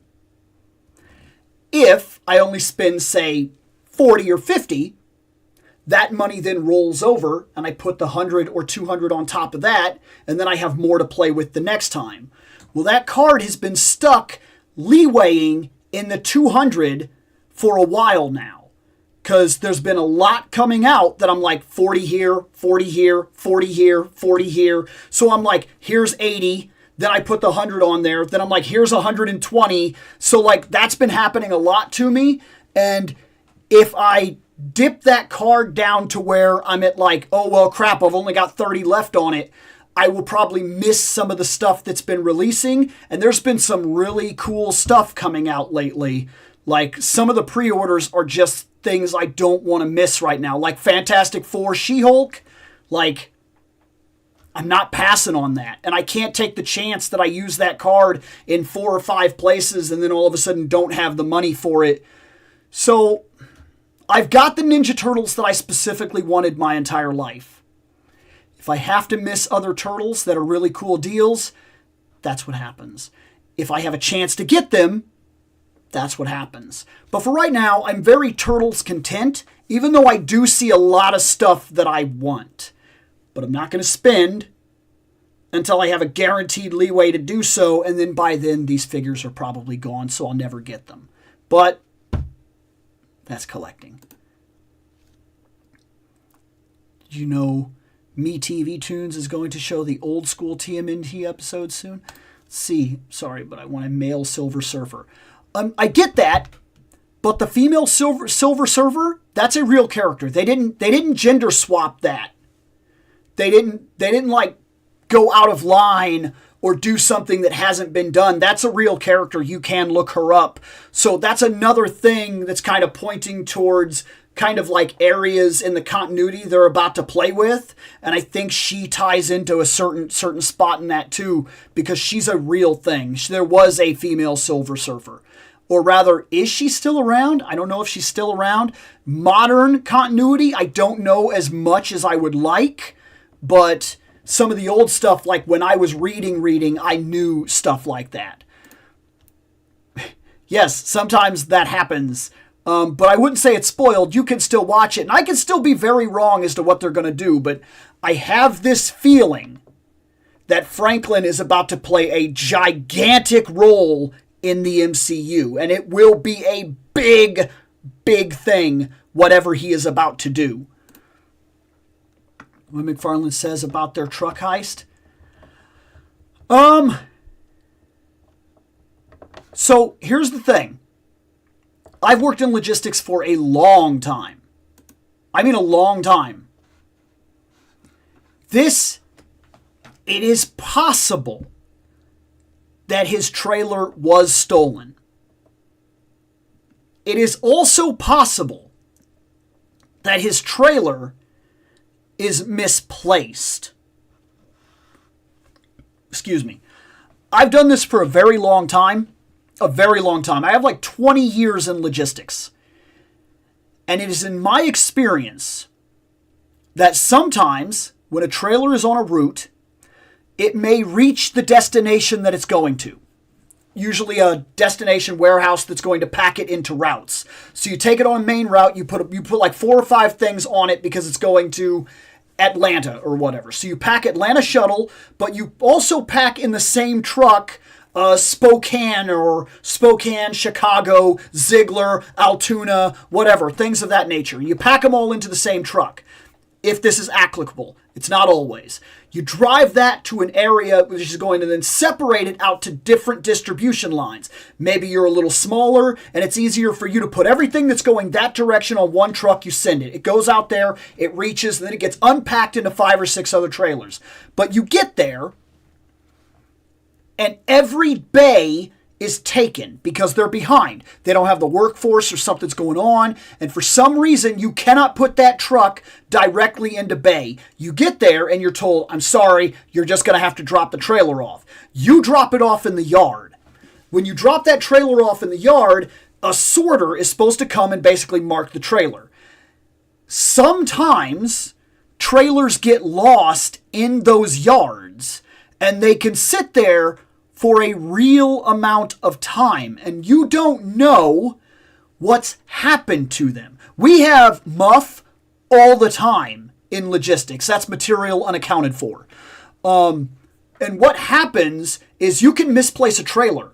And a trailer can be out in your yard or your bay, and depending on how big your facility is, by the time you catch up, say you're 200 trailers behind, which is very possible in the kind of places that I've worked. I've been 200 trailers behind and had trailers that we were still behind on when we started reaching the 300 point of trailers that we didn't have. Those trailers weren't even in our facility anymore. We had to move them to create yard space. We bought space at the airport in an unused runway and parked the trailers there like 100 deep. And then when we finished and caught up a bunch of this stuff, then we went to see what that was. And we got all that stuff and started bringing those in. And there were orders in those trucks that by that time were so old that the orders had been canceled and the materials were unaccounted for. And they were stuff that may have been marked as an E-tag that we were like, we don't know where this is. This never came to our facility. You'll have to order it again, order it from a different vendor, or so on and so forth. And you're just like, I'm sorry, that's the way that is. There's nothing we can do about it. We don't know where it is. You're talking about hundreds and hundreds and hundreds and hundreds and thousands of parts. And depending on what kind of business you're working in, and toys, that's very small parts, to be fair. This would have its own number as opposed to this would have its own number in terms of what the product labeling is. Maybe this is a 1475 and maybe this is a 29731 US. And then what you do is you then, of course, inbound that material and put it into your warehouse. Well, if the trailer never came in, you don't know where it is. And if they start calling for it and you don't know what to do with it, you have E-tags because they ship and they ship in like 2 days. You have two choices. Go look for the trailer or count it as material unaccounted for and cut your losses and keep your business moving. You take a hit, but all these other 60 trailers are coming in and we're moving that material out. And when we find that, we find that. And this is actually what happens when you see things like overstock, where all of a sudden like a toy store will buy like a trailer that's been left in a yard for a while and maybe you don't even 100% know what's in that trailer and it's all overstock material that now Target is like, I just need to get rid of it.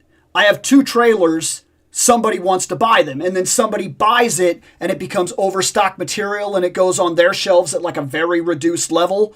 That's often where a lot of that kind of stuff comes from, is trailers that simply either needed to be liquidated or got lost and then you didn't know where to find it, and then you did find it. And that's how stuff like that would end up at things like Big Lots and stuff like that, is like stuff where you'd say, this was supposedly and only this way you could get it, and it's never supposed to be in retail ever. How did it end up here?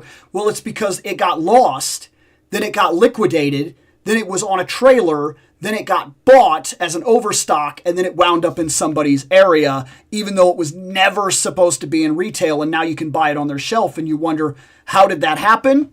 That's how that happens. So it's possible that his trailer was stolen. It's also possible that whatever shipping network he was using lost a trailer. And then when he started asking questions, they went looking for it. And then maybe they're so backed up, because right now you have to understand, guys, and we're not going to get political here. I don't want any of that, but I'll tell you a simple fact. When the tariffs were first talked about, logistics, the kind of business I work in, skyrocketed. I'm talking by the thousands of orders.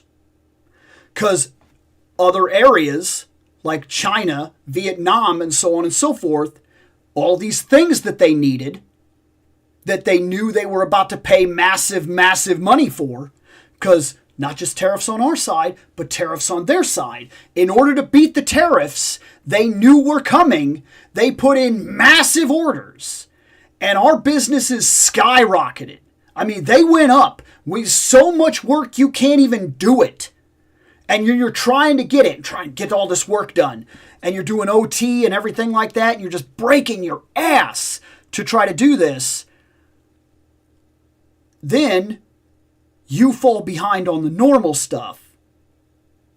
And then, of course, the tariffs enacted, and basically whatever they couldn't have got from you, whatever didn't come from the then they started like canceling orders, which causes a whole bunch of crap. Now what do we do? Because we already picked a bunch of this stuff and yada yada, and then that's got to go like back in, so that slows your production and everything down. So it's a mess. And it just so happens that all of this stuff is happening right when he ships this trailer. And then the trailer vanishes. It's stolen.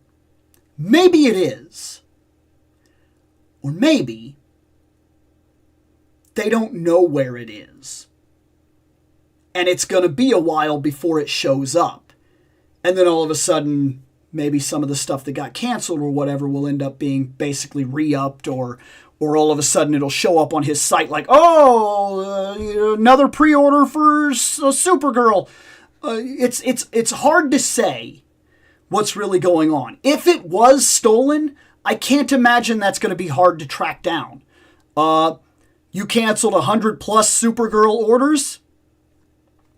Probably more than that. I'm just simply being relative. Start looking for accounts that seem to be able to sell 50 of them somehow. A good portion of this material can probably be found and tracked. Not everything disappears. Sometimes you can find where this stuff goes. Sometimes you cannot. But yeah, that's I've done this long enough that I have a lot of knowledge inside of how these, like the shipping and stuff actually works. I'm not saying it's a guarantee, but when he started saying that like his trailer was stolen, what I initially started waiting for was, I was like, okay, who else's trailer is stolen? That's what I started waiting for immediately, is I was waiting to see, was all his stuff packed onto a trailer with some other stuff, or was it just his stuff? Did somebody literally steal a trailer of just McFarlane toys and there was nothing else on that truck? It's possible. It's possible. But it's not 100%. It's very possible that all his stuff was put on his trailer and then shipped to a warehouse, which was a transit warehouse, where then that stuff was taken off and packed into different trailers, and 1 or 2 trailers end up gone, or just one trailer. But if there were 5 or 6 different routes on that trailer, who else got their stuff stolen that's saying nothing right now? And it could be anything. It could be packed with bars of soap, and there's a company somewhere that's going, crap, we just lost like a whole bunch of soap. And maybe we'll never hear about that. But that's the first thing I started doing, was I was like, who else lost stuff? Was it just a McFarlane trailer? Is it a McFarlane trailer that had other stuff in it and other materials that I'm now going to hear that other things were stolen? Was it just one trailer? And if it is just one trailer, that seems like a weird steal, that you would steal one trailer. And if you were going to go through the trouble to steal one trailer, I would imagine you would go through the trouble to steal one that was more profitable to you with the amount of risk you're about to take than Supergirl toys. I feel like there's better trailers to hijack, is what I'm saying. It just, that's where my mind went as soon as I heard this, is I was like, I don't know, something about this seems funny to me.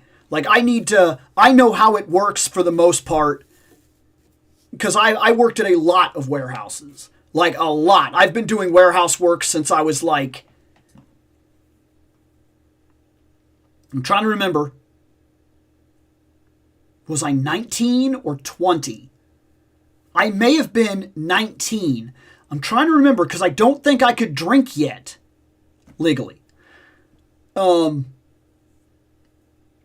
I think I started working at 19 or 20 at the latest in logistics. And I've worked a lot of different logistics places in my life. Like a lot. a lot of different industries, a lot of different packing, a lot of different... I worked everything from Brazilian freight to air freight to UPS to just a crazy amount of stuff.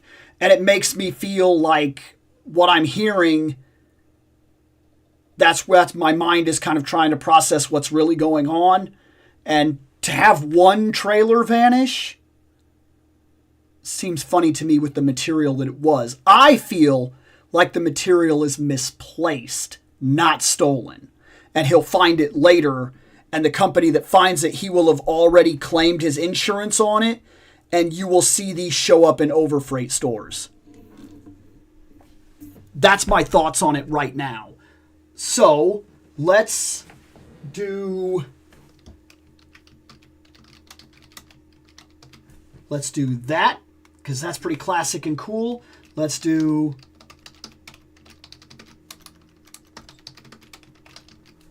That's pretty neat right there. Let's consider... Oh, that's different.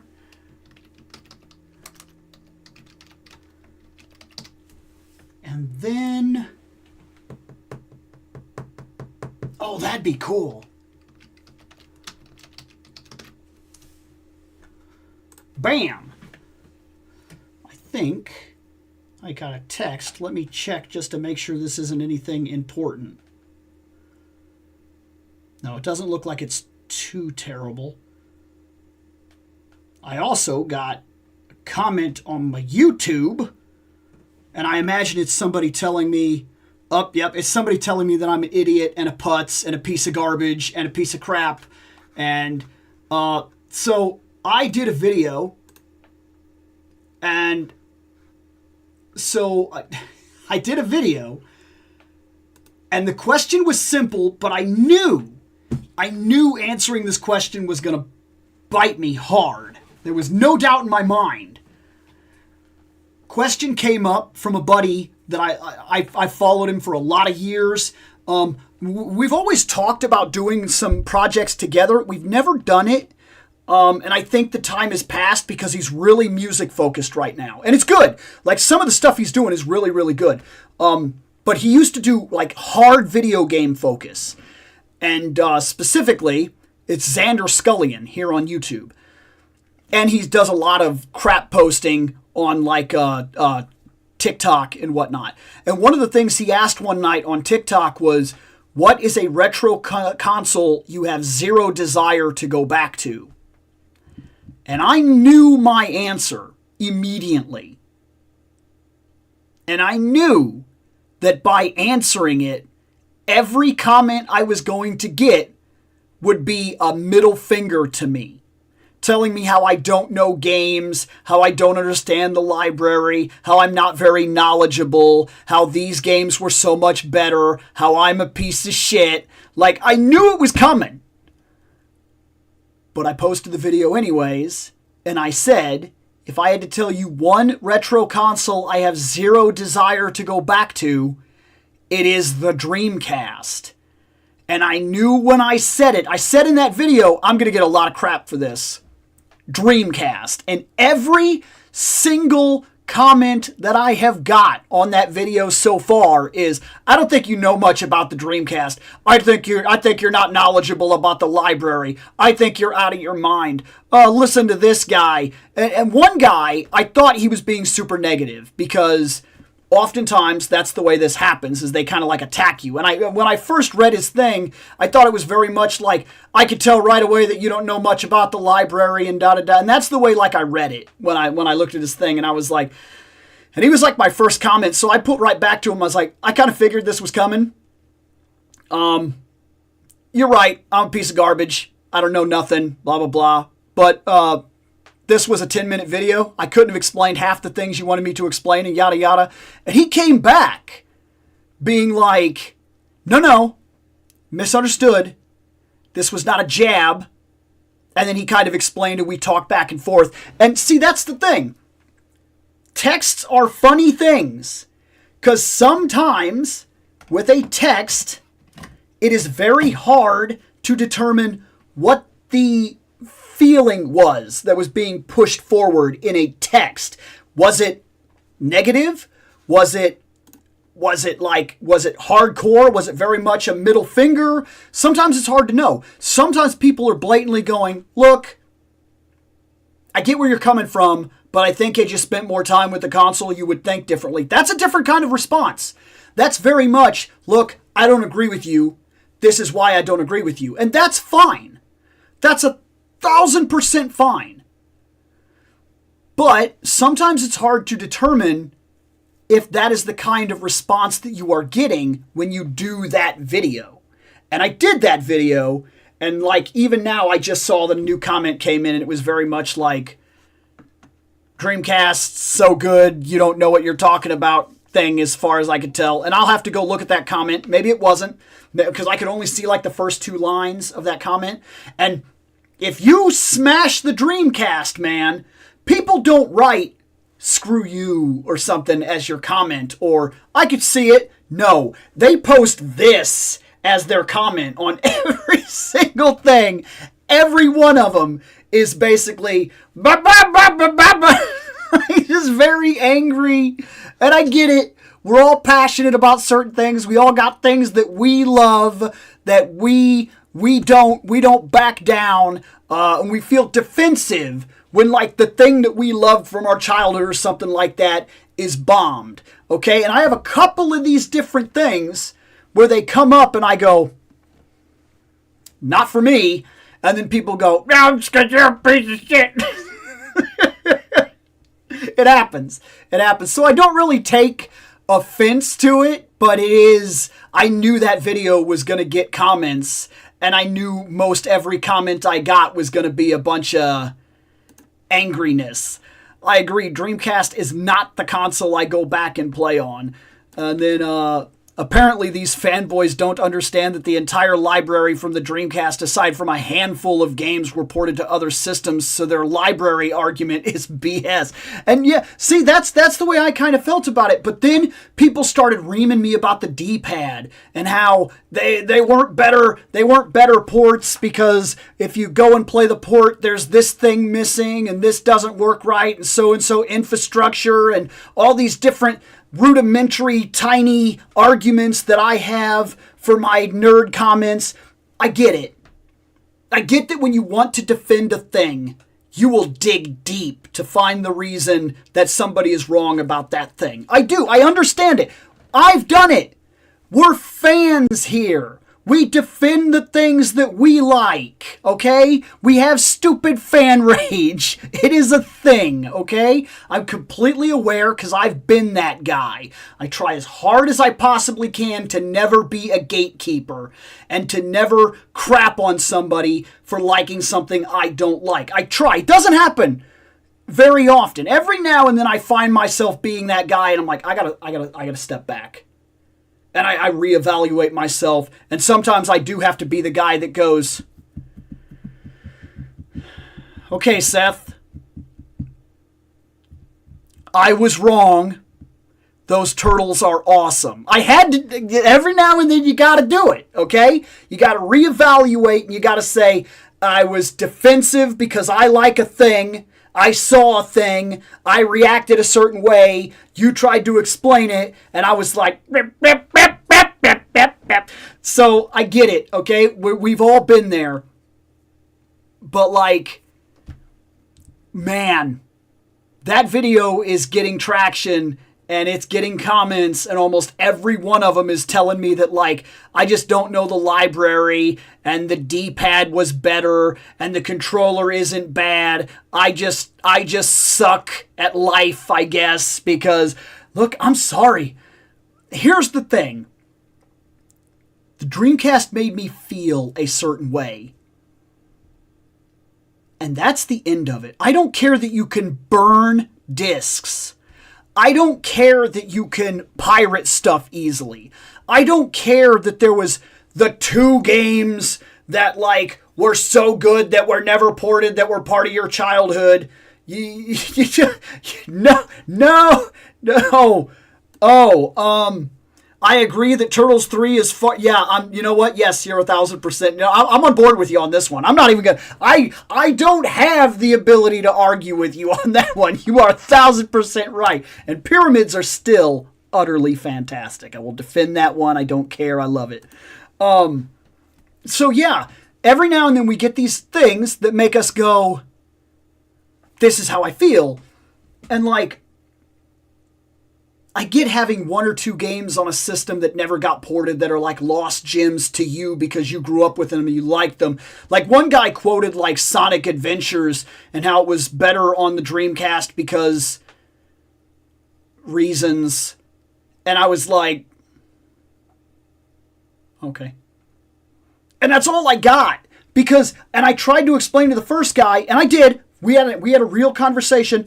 I told him, controllers are subjective. When you hold it in your hands, when you play a game, you feel a certain way. And that's it. Just because it fits your hand perfectly, it might be the worst experience I've ever had. I don't like the way the cord is. I don't like the edges of the controller. I don't like the D-pad. It feels awkward. The buttons feel funny to me. I never felt comfortable. I always felt uncomfortable while holding that thing. And I didn't like the little plug-in thing at the top that made the controller heavy. And I don't like the cord that goes like down and in between my legs while I'm trying to play. I have no love for it. So if you move those games to another console and give me a different controller, instantly that game becomes better. And if your argument to me then becomes, well, Sonic Adventures, also what we like is subjective. And if your argument for the Dreamcast is Sonic Adventures, you have not convinced me, sir. You have not convinced me to dig out the Dreamcast, because there is no Sonic game in existence that will make me dig out your console and have to play it. It is not a thing ever for me. I'm not saying I hate Sonic. I'm saying it is not a game franchise that in any way, shape, or form will make me go, oh man, I need to dig out the Genesis. No, I will just play one of the ports. And I will be more than happy to do so. Heck, I will play the port on the Switch with a Sega controller that I bought from Nintendo. And it will be an exact Genesis duplicate. And I will have fun. And it will not bother me in the least. I'm not digging out a Sega for any Sonic game ever created, including CD. Because if you want my personal opinion, I played CD, and that game felt like a mess to me. It didn't feel like the masterpiece people have always made it out to be. It just feels like a mess when I play it. And that's fine. We all like different things. That is the way of things. But for right now, what we like is Batman, a classic Batman, a JSA Batman, if you will, with the Bat Hound. That is awesome. So that is the next one. He won the poll.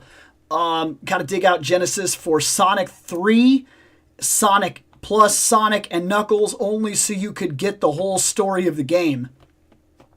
Is there no way, I'm asking legitimately, I do not know. I'll do this review, and then if you could find this out for me, is there no way to play that? You say nope right off the bat. And you could be right. I don't know. I know that they've done Sonic and Knuckles. I know that they've done all 3 Sonic games. And like what those have all been ported, but I think you might be right. I don't think there's been a direct way, like a direct port, that allows you to play the Sonic Knuckles Connect thing. Like, I don't think that's a thing that I've ever seen. And if it's not, it honestly surprises me that they wouldn't include that option in like a Sonic collection, like where they give you the collection. It's like all 3 games plus Knuckles or whatever, and then also a side option. So it surprises me that they wouldn't do that. Like, And in fact, it kind of dumbfounds me. You want the truth of it. But let's do this. Batman and Ace the Bat Hound. There he is. There's Ace. He's just a slug, but he's fantastic. Let's do it. So, we know that I like JSA. We know that ever since I got Power Girl, let's go ahead and get her mandatory appearance. There's Power Girl. There's one of the best figures that McFarlane has released. And yes, I stick to that. I don't care what anybody says. That Power Girl is fantastic. She could be as big as she wants to be, okay? But I think it's been great that since I got her, it kind of reinvigorated this interest in like getting some old heroes on the shelf, like some classic looks. And so then I'm at the store and I pretty much have the Batmans that I want. I have the 89 Batman. I'm going to get the Batman Returns, and at some point we'll have to talk about whether or not that's actually a good thing or a bad thing. Let me fix the camera. Boop, boop. But then, also, in terms of that, I got the 89 Batman. I got the Batman that I wanted the most, the Nightfall Batman. And then also made me wish that they would have released the Nightfall Batman a little later so I could have got the cape that I want instead of the rubber cape. But hey, what are you going to do? And so I'm not big in buying like 30 different Batmans. It's not for me. He can be as great as he wants to be. It's just not for me. I only need like one or two that really hit the eras that I'm looking for. I got Nightfall. I got the movie one that I specifically wanted. I got Batman Beyond. I got Flashpoint. Oh, I got First Appearance. So I'm not claiming that I haven't bought a bunch of Batmans. It is fair. But I have not gone out of my way necessarily to get a Batman, and I won't be doing so. I pretty much just pick up the ones that catch my attention, and to buy them at the rate that McFarlane releases them, that's an absolute no. I would end up with an entire shelf of Batmans, and I'm not that person. I don't want to be that person. But because of all the JSA stuff and everything, and getting Power Girl and kind of getting some of the classic heroes on the shelf, which video will be coming soon for this guy right here. That is not Shazam. Okay? That guy back there that you see, that's not Shazam. I guess if you are on the live, you'll understand that. If you're not on the live and this is already cut into chapters and that's how you're finding this, then that video is already up and so you may have already seen it. And if you haven't, I guess go watch that. But this is pretty cool because this Batman feels like he would fit alongside the era of these older heroes. And so that's the reason I wanted him. Then I saw that he came with Ace the Bat Hound, and you got me. You got me. I was buying it. Like this became an absolute. Then you showed me that he's one of the figures that came with the wired cape. Do you even want me to have money? Like, is that just it now? Is it just that Bill is not even allowed to have money? Just automatically goes to me. It just literally comes out of my bank account and just withdraws directly into McFarlane's pocket at this point. Let's unwrap this guy.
Okay, so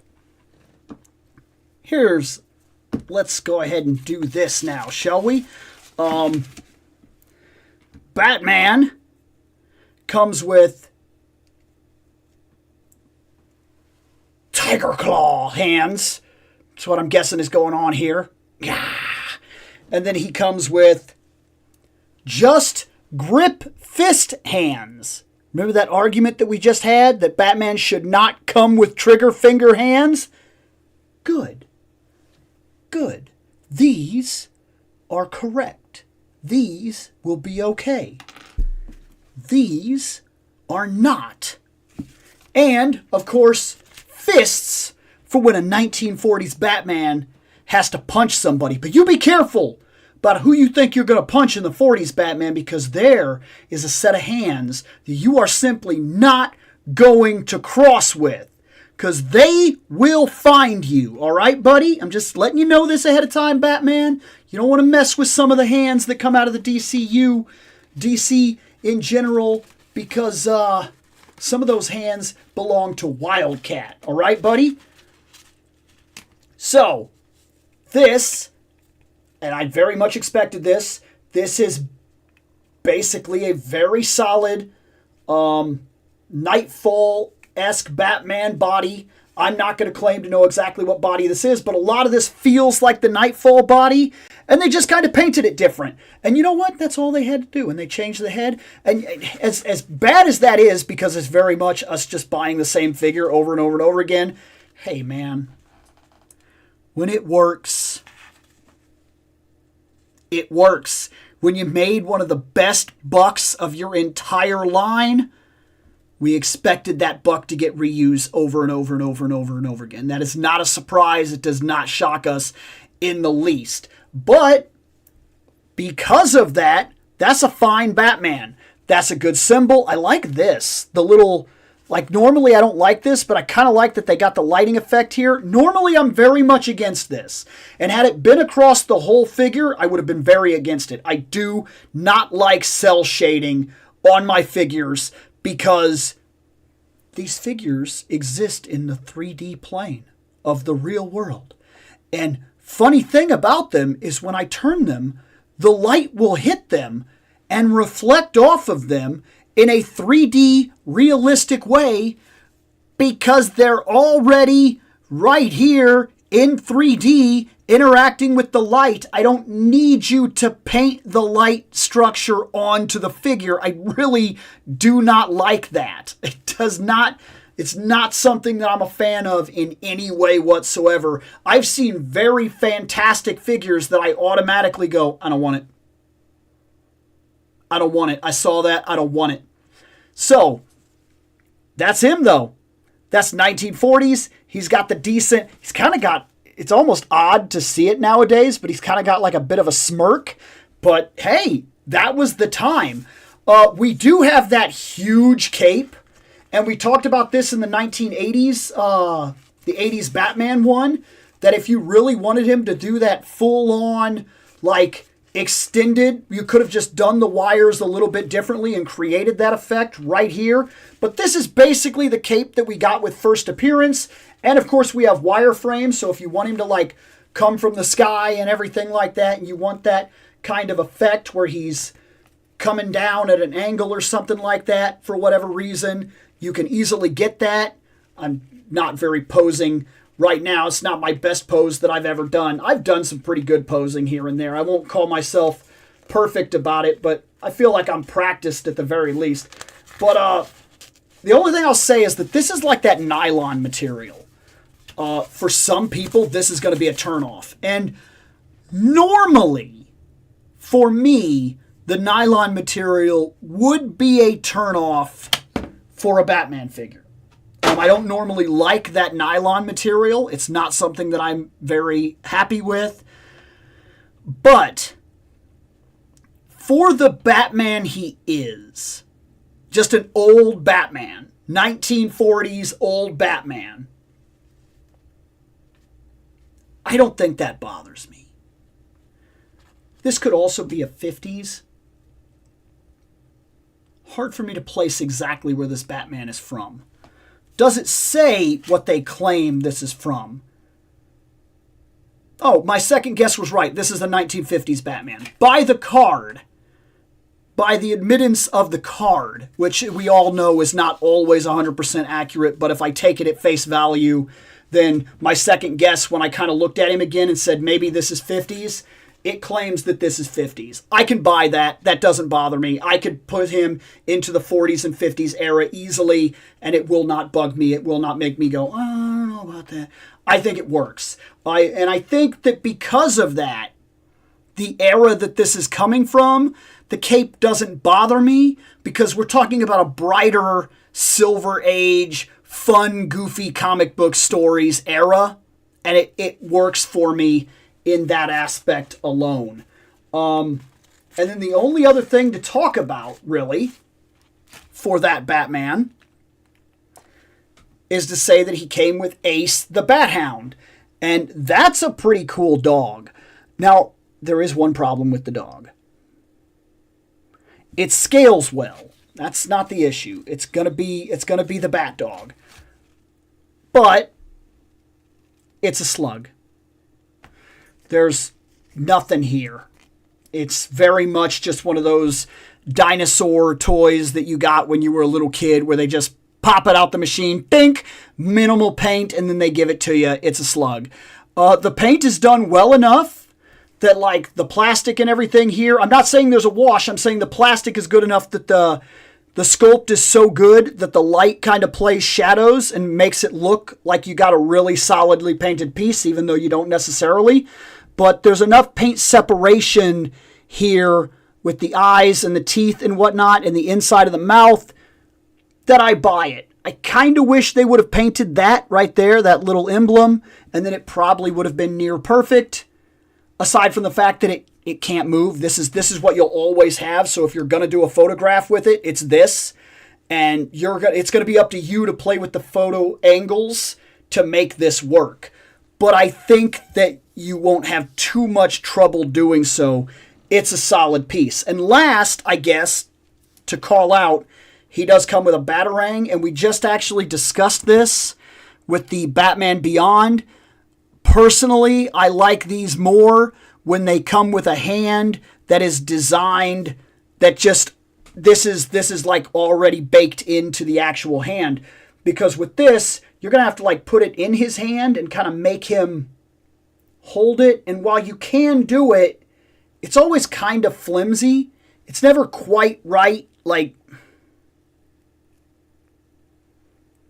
yeah, it's just, I would have preferred a hand that actually held the Batarang on a permanency, because it would have been easier to simply like have a thing with him drawing it back or something without having to go through the trouble of actually making it fit the hand and whatnot. But for what it's worth, that was the Batman. Back to the chat. So, that reminds me I need to watch Ninja Batman vs. Yakuza League. I don't even know what that is, actually. No, Bill, you're not allowed money. Just like how I'm not allowed to sleep by my cats. Good. Hey, what's going on, man? Welcome. Sup, motion guy? The sound is only off during unboxing. Sound will return. Yep, yeah. I get that a lot on here because people will kind of hop in when I'm currently. And I try to do it as a courtesy. The first time I ever did one of these, I left the sound on. And, like, it's a lot of, like, 10 minutes of me, like, trying to unpack something, and it's and all that. I really don't want that on the mic. I don't think you want your ears assaulted. So I usually will hit mute, unbox the thing, and then come back. So, yeah. Let's see. I've been to a few of these, so I figured he was opening something. Batman versus Yakuza League isn't as good as the first one. Okay, this Batman should have a single trigger hand so he can use the bat pooper scooper and cleaning bags, just proving that Bruce is a bad animal parent. Yes, that's awesome. I love the smile on this Batman. He looks like he wants to sell me war bonds.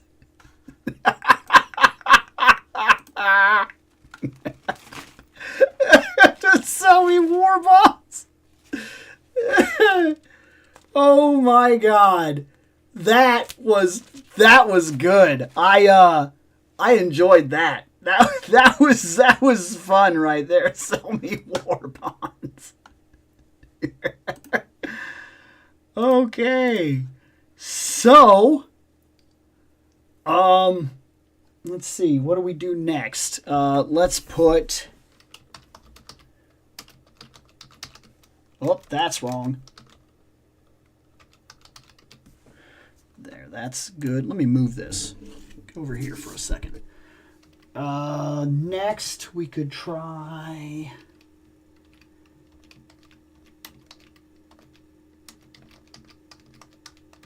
Whoops. This one will be an exempt, and we'll go...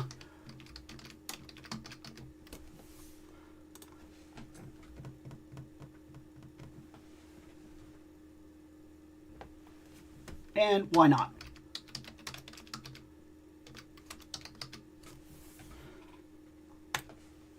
There, that's the next run.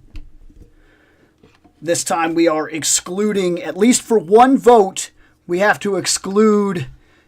We got to give a chance. Because I noticed, I don't know if it's just the people that have been coming in, if they're very interested in what I have to say about the the DC or what it is.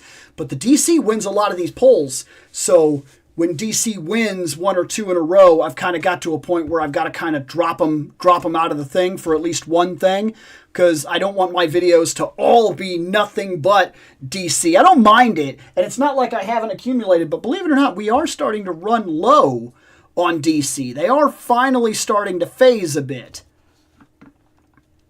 Let's see.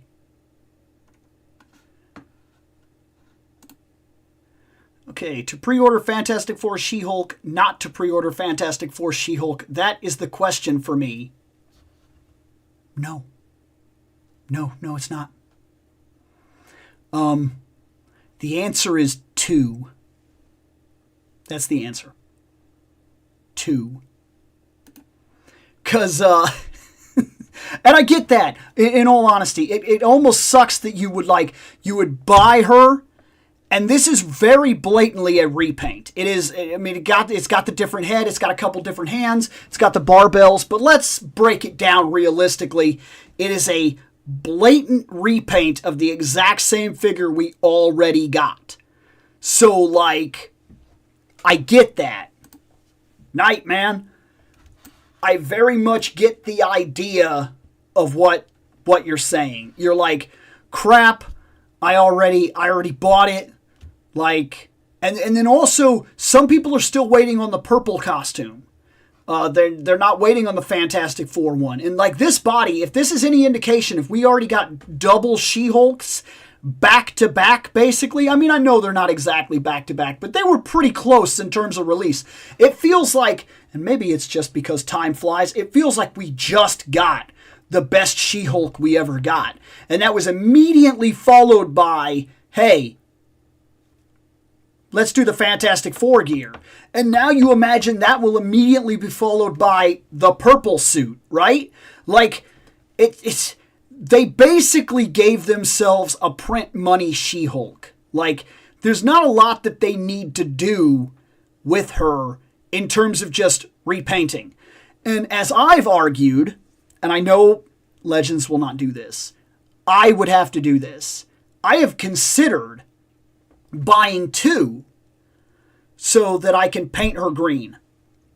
The only problem is that I would have to find feet that like fit her, because what I want to do is I want to recreate the jump rope scene. Like, I want to make that myself, like a custom character, a custom figure. I want to create the jump ropes, and I want to sculpt like the lines and actually make them so you can't see through them. I'm not trying to actually have a naked figure on the shelf. I think people misunderstand that. But I want the She-Hulk jumping rope, and that's a very simple thing. All I've got to do is buy one, do it green, and it's done. But the part that would give it away is the feet And I've also got to get her in a position where it kind of looks like she's jumping. But I think I know what I'd do. I think I'd literally build her onto a stand. So I'd create this stand so I could have her mid-jump. And then I would build the ropes into this stand so that they would go around her and cover up her bits so you would never see anything. And of course, I just think that that would be neat to have that actual comic book thing on the shelf. Then again, with McFarlane doing like really famous cover arts and really famous scenes, you almost got to wonder that if he has the Marvel license, could he get away with it? Because you're not going to see anything. Like, could he do the jump rope scene as a She-Hulk release? And then it's just literally like a really neat statue? Because I would probably buy one. I kind of, when he releases the thing, I want the thing. And then if he would actually do the other Fantastic Four, that'd be cool. I haven't bought a statue in a very long time, guys. Like, it's been a very long time since I've bought a statue. Like, a very, very long time. It's not a normal thing for me to buy them anymore. It used to be. For a while, I really liked statues. But lately, especially in like the last 5-6 years, it's been a very rare thing for me to buy a statue. But I do want the thing. So, G.I. Joe Classified. So, let's go in here and see what we can get. Doop, doop. I know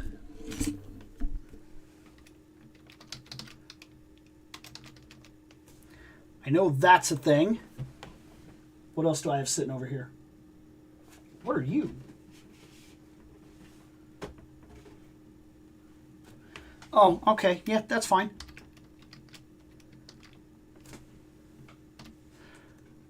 That's very simple, but it's fine. Let's put them over there.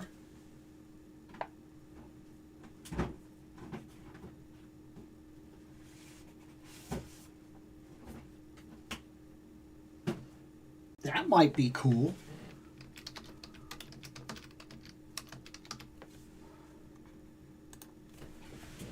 Let's put this over here because I think that's solid. And oh,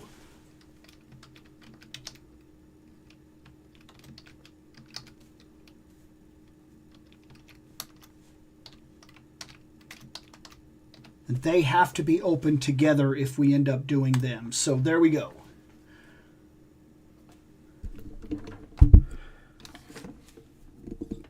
I wish I had an answer from my buddy here. Let's see.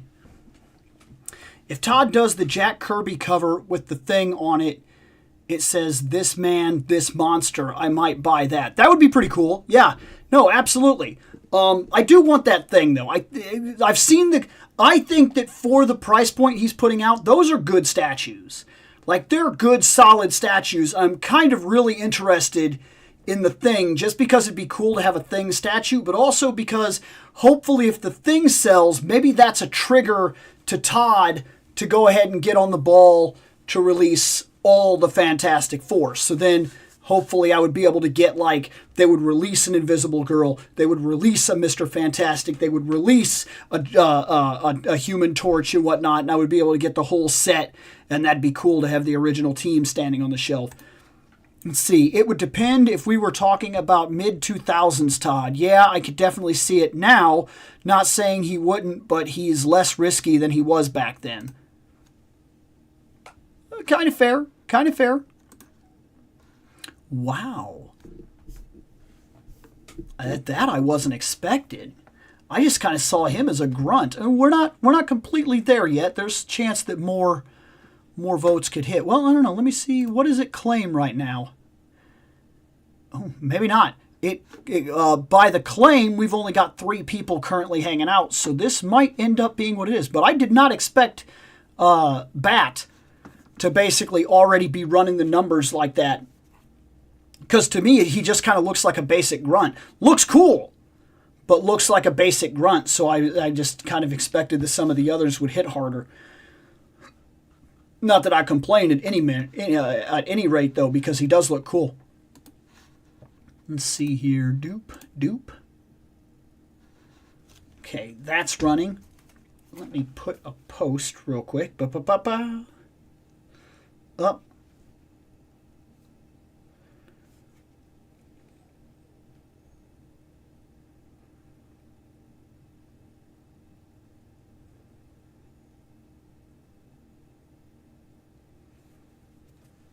There.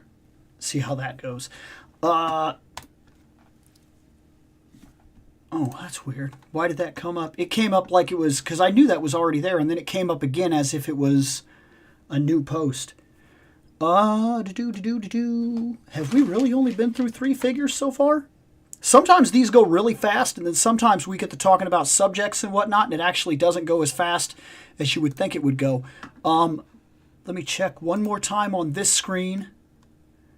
Looks like right now we are in this situation, so I'm going to go ahead and call it on the bat. Even though it's only been 3 minutes, I think there's only 3 people currently active, and 2 votes have gone to the bat, so the bat is what it is, and we will end the poll and call it for right now.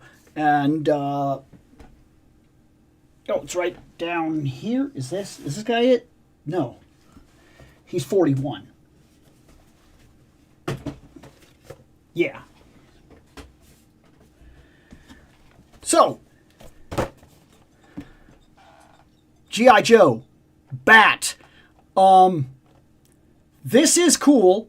As far as I could tell, he's just a grunt dude. I think that I've seen clips of this guy. I'm almost positive that I've seen clips of this guy. Just in case this is the first time that you have ever found me, this is figure 41.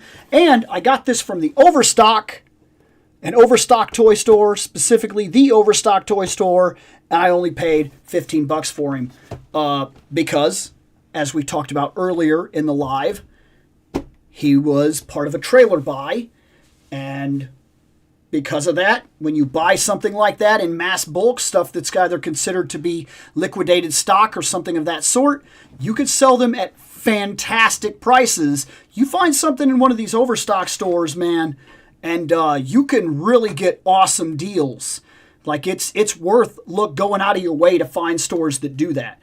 But my experience with Joes, I have only ever seen 1 episode ever of G.I. Joe. Ever. 1 episode. That is it. Let me fix that camera. Doop, doop. So, I've only ever seen 1 episode ever. And on top of that, I've never read, well, maybe I've read 5 comic books ever. And I played G.I. Joes, but only on basically the grounds that my buddy had a whole bunch of them. And when I would go to the store, if I would find one that I thought looked really cool, I would buy one. So when I look at this guy, I say, cool grunt guy. And that's probably mostly what I'll use him for in photos and stuff like that. But that doesn't mean he's not cool. He does look like he's probably pretty cool. And I'm pretty sure he's an army builder and a solid one at that. But let's open him up and get a good look at him, because I'm curious what's going on with this panel thing.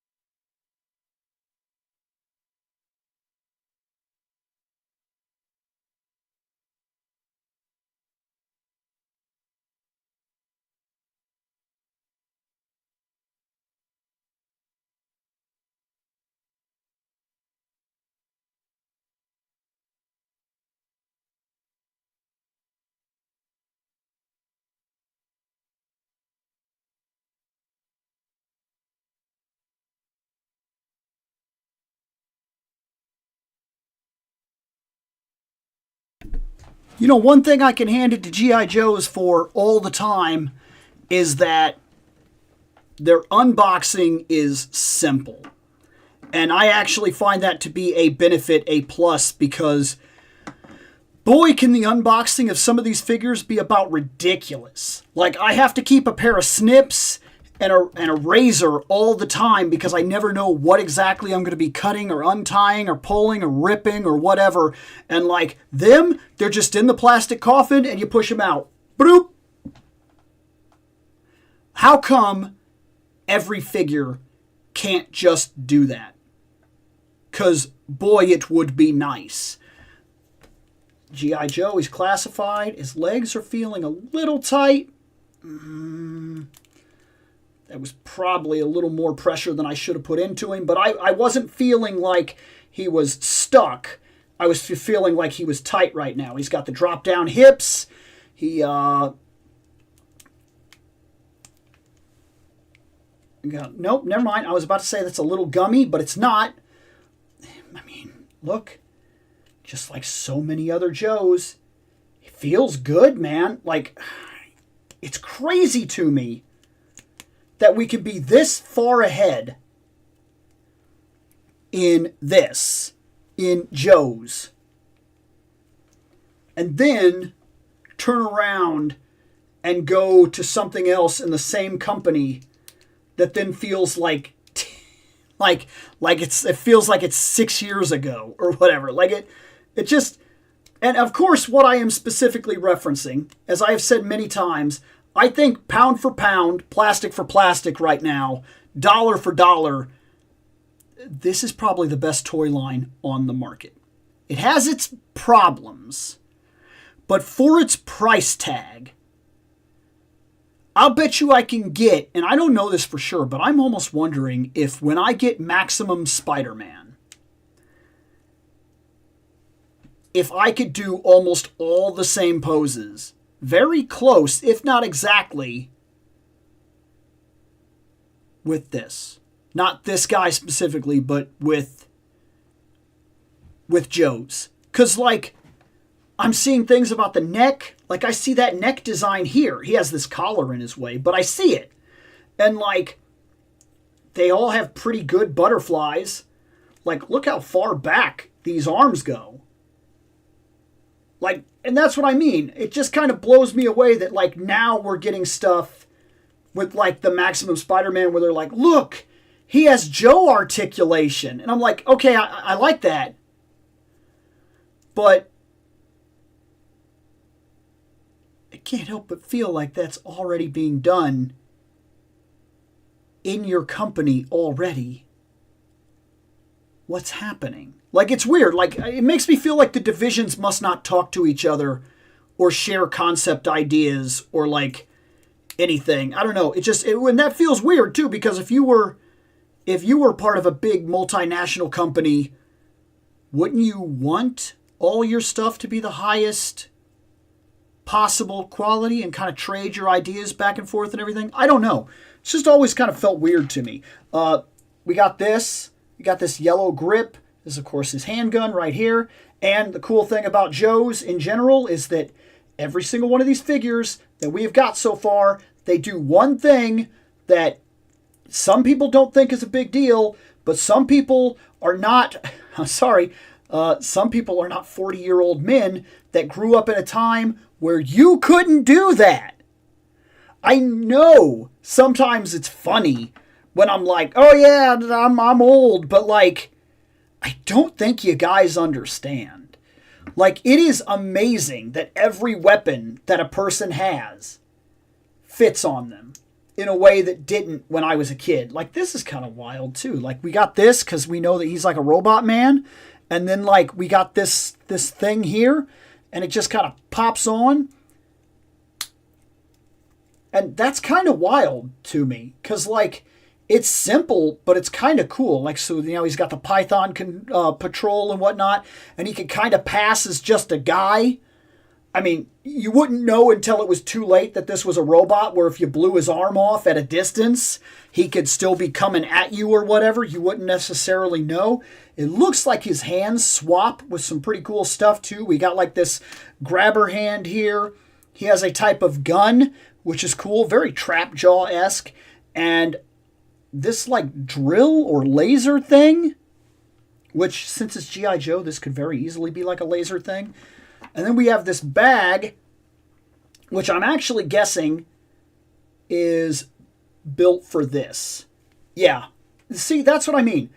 Joes are kind of wild to me right now because every Joe has the ability to just carry all of their stuff on them all the time.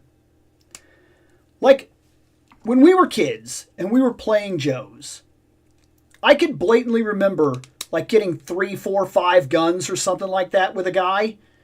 And this wasn't possible. You couldn't put the handgun here and the 3 arm attachments here, plus the backpack, plus the little thing.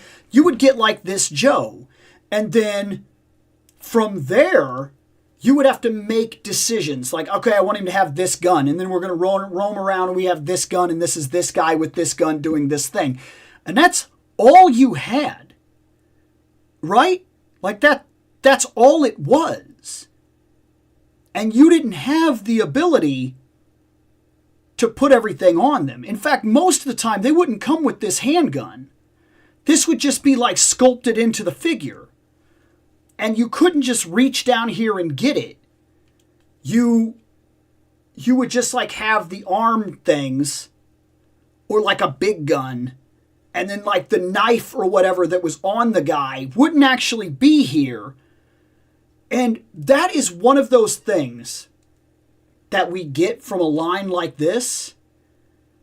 And I know it's easy to get like old manish. I know it's easy to reach that point where like, toys were better when I was a kid and he doesn't look right to me and blah, blah, blah, blah, blah, blah, blah, blah. I get it. I completely get it. Sometimes we just want what we grew up with.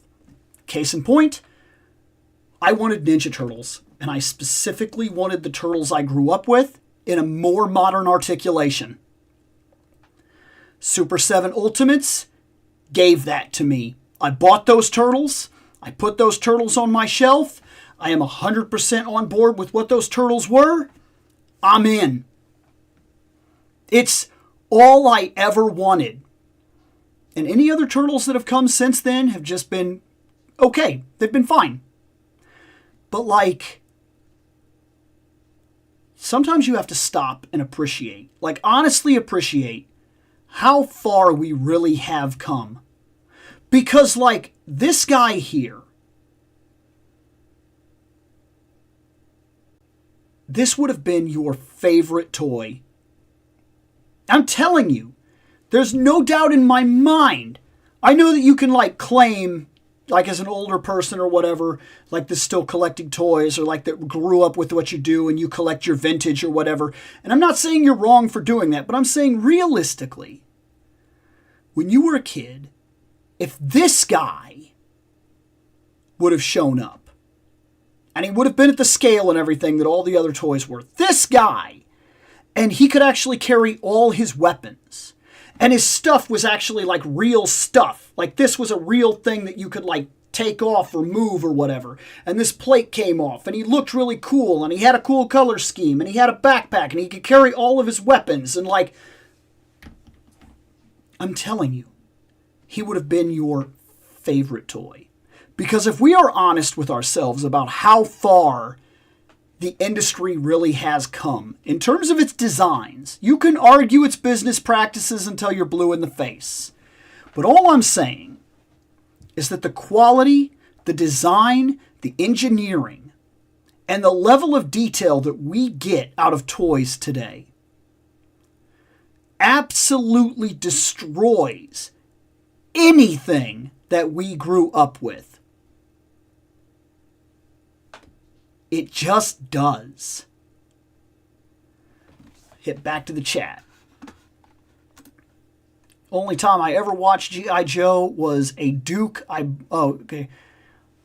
Yeah, only time I ever watched a G.I. Joe was Duke. I bought that, came packed with one of the CGI movies that made... You know, now that I'm thinking about it, if we're including that, I have seen a G.I. Joe movie. I seem to recall buying a Sergeant Savage at one time. And I don't know why, but you just like reminded me. And he came with a DVD that was like a Sergeant Savage movie or something. I'm trying to remember, was it just animation or was it some kind of CGI? I remember the Sergeant Savage. No, was it Sergeant Savage? Hold on. He was some sort of like super soldier, almost like a Captain America, but I remember there was Snake Eyes in the movie. Scarlet was in the movie.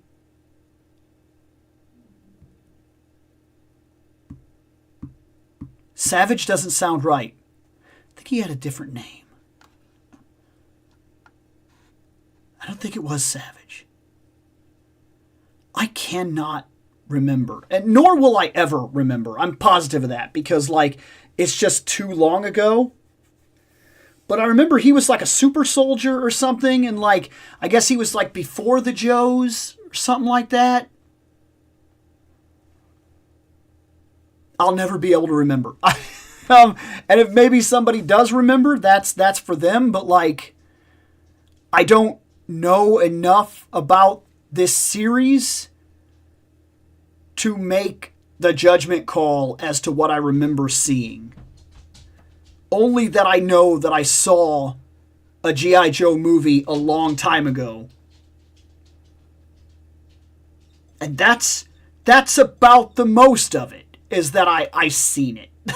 And I don't have anything else when it comes to that, in all honesty. I just don't. But we've got 4 figures that we have reviewed. I'm already hearing my dogs. They want to go out. They want to hang out. But there it is. That's that having huskies life. I got 2 huskies, and when it's time, when they want something, it's time. And I know exactly what time it is because we're coming up on her time to go outside and play. And then after she comes back in from that, she gets something that she's specific. Yeah, I know. But that's it for right now. I just wanted a chance to come in and drop a couple things here and do some videos and whatnot. And then, of course, like always, I'll break this into stuff, and then we'll have a couple other videos coming up. And I think I have a couple topic videos that are still due to be filmed and whatnot. Guys, thanks for hanging out with me. I really like doing these. I promise you I'm on my way.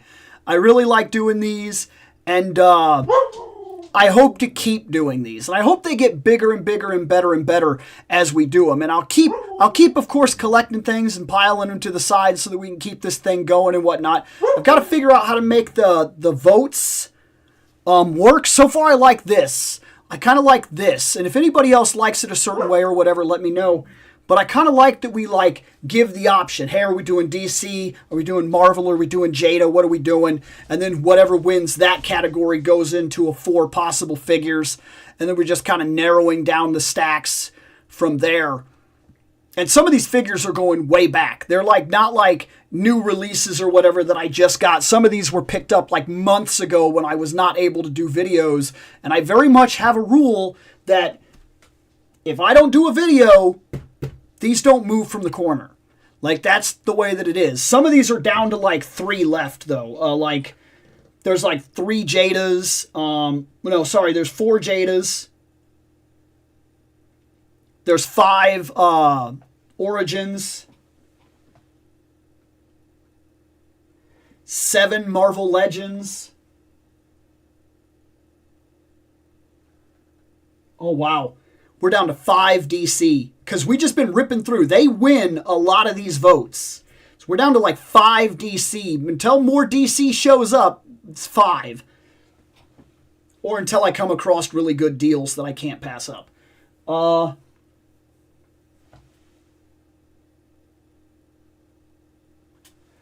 Looks like 4 Joes. 5 Joes. I just seen one that I put to the side that I didn't realize I'd put to the side. 5 Star Wars left, and then and Star Wars, once we knock that out, that might be done. And then some of these, I've actually got the desire to do some of the standing camera videos and not necessarily save them for this. I do like doing this. If I could do almost all of them this way, it would not bother me to do them this way at all, in all honesty. But in the long run, some of these kind of deserve the camera stand treatment. And on top of that, sometimes it's just nice, like if I get something and I really don't want to wait, I can get that video done quickly so I can open it and see it. And, hey, that's what it is. Guys, thanks for hanging out. I may have one figure that I open and do a short on. I know that's not a normal thing here, but I've been fighting with myself. See, I got this figure. And the only reason I got him was for that blast effect. That. Otherwise, he doesn't serve a purpose. He's not a guy that I want on the shelf. He's not a costume that I care for. He's not a design I care for. He's not even necessarily in an era of the X-Men that I was like any kind of infatuated with. I read this and I liked some of the storylines, but like, so like I'm kind of torn.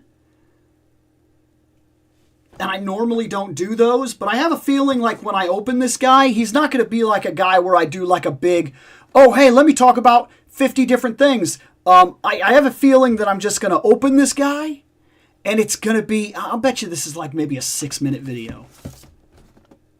Maybe that's not a bad thing. Don't always need big videos.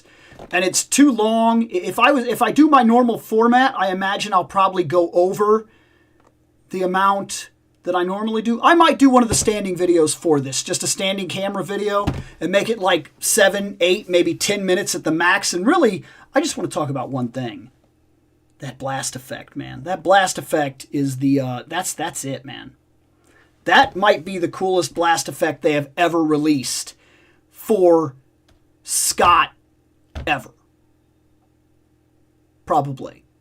Anyways, guys, thanks. I know every time I say thanks, and thanks for stopping by and whatever, I ramble for another hour. I'm not going to do that. This is it. Goodbye. Thank you. We're going to keep these going later on.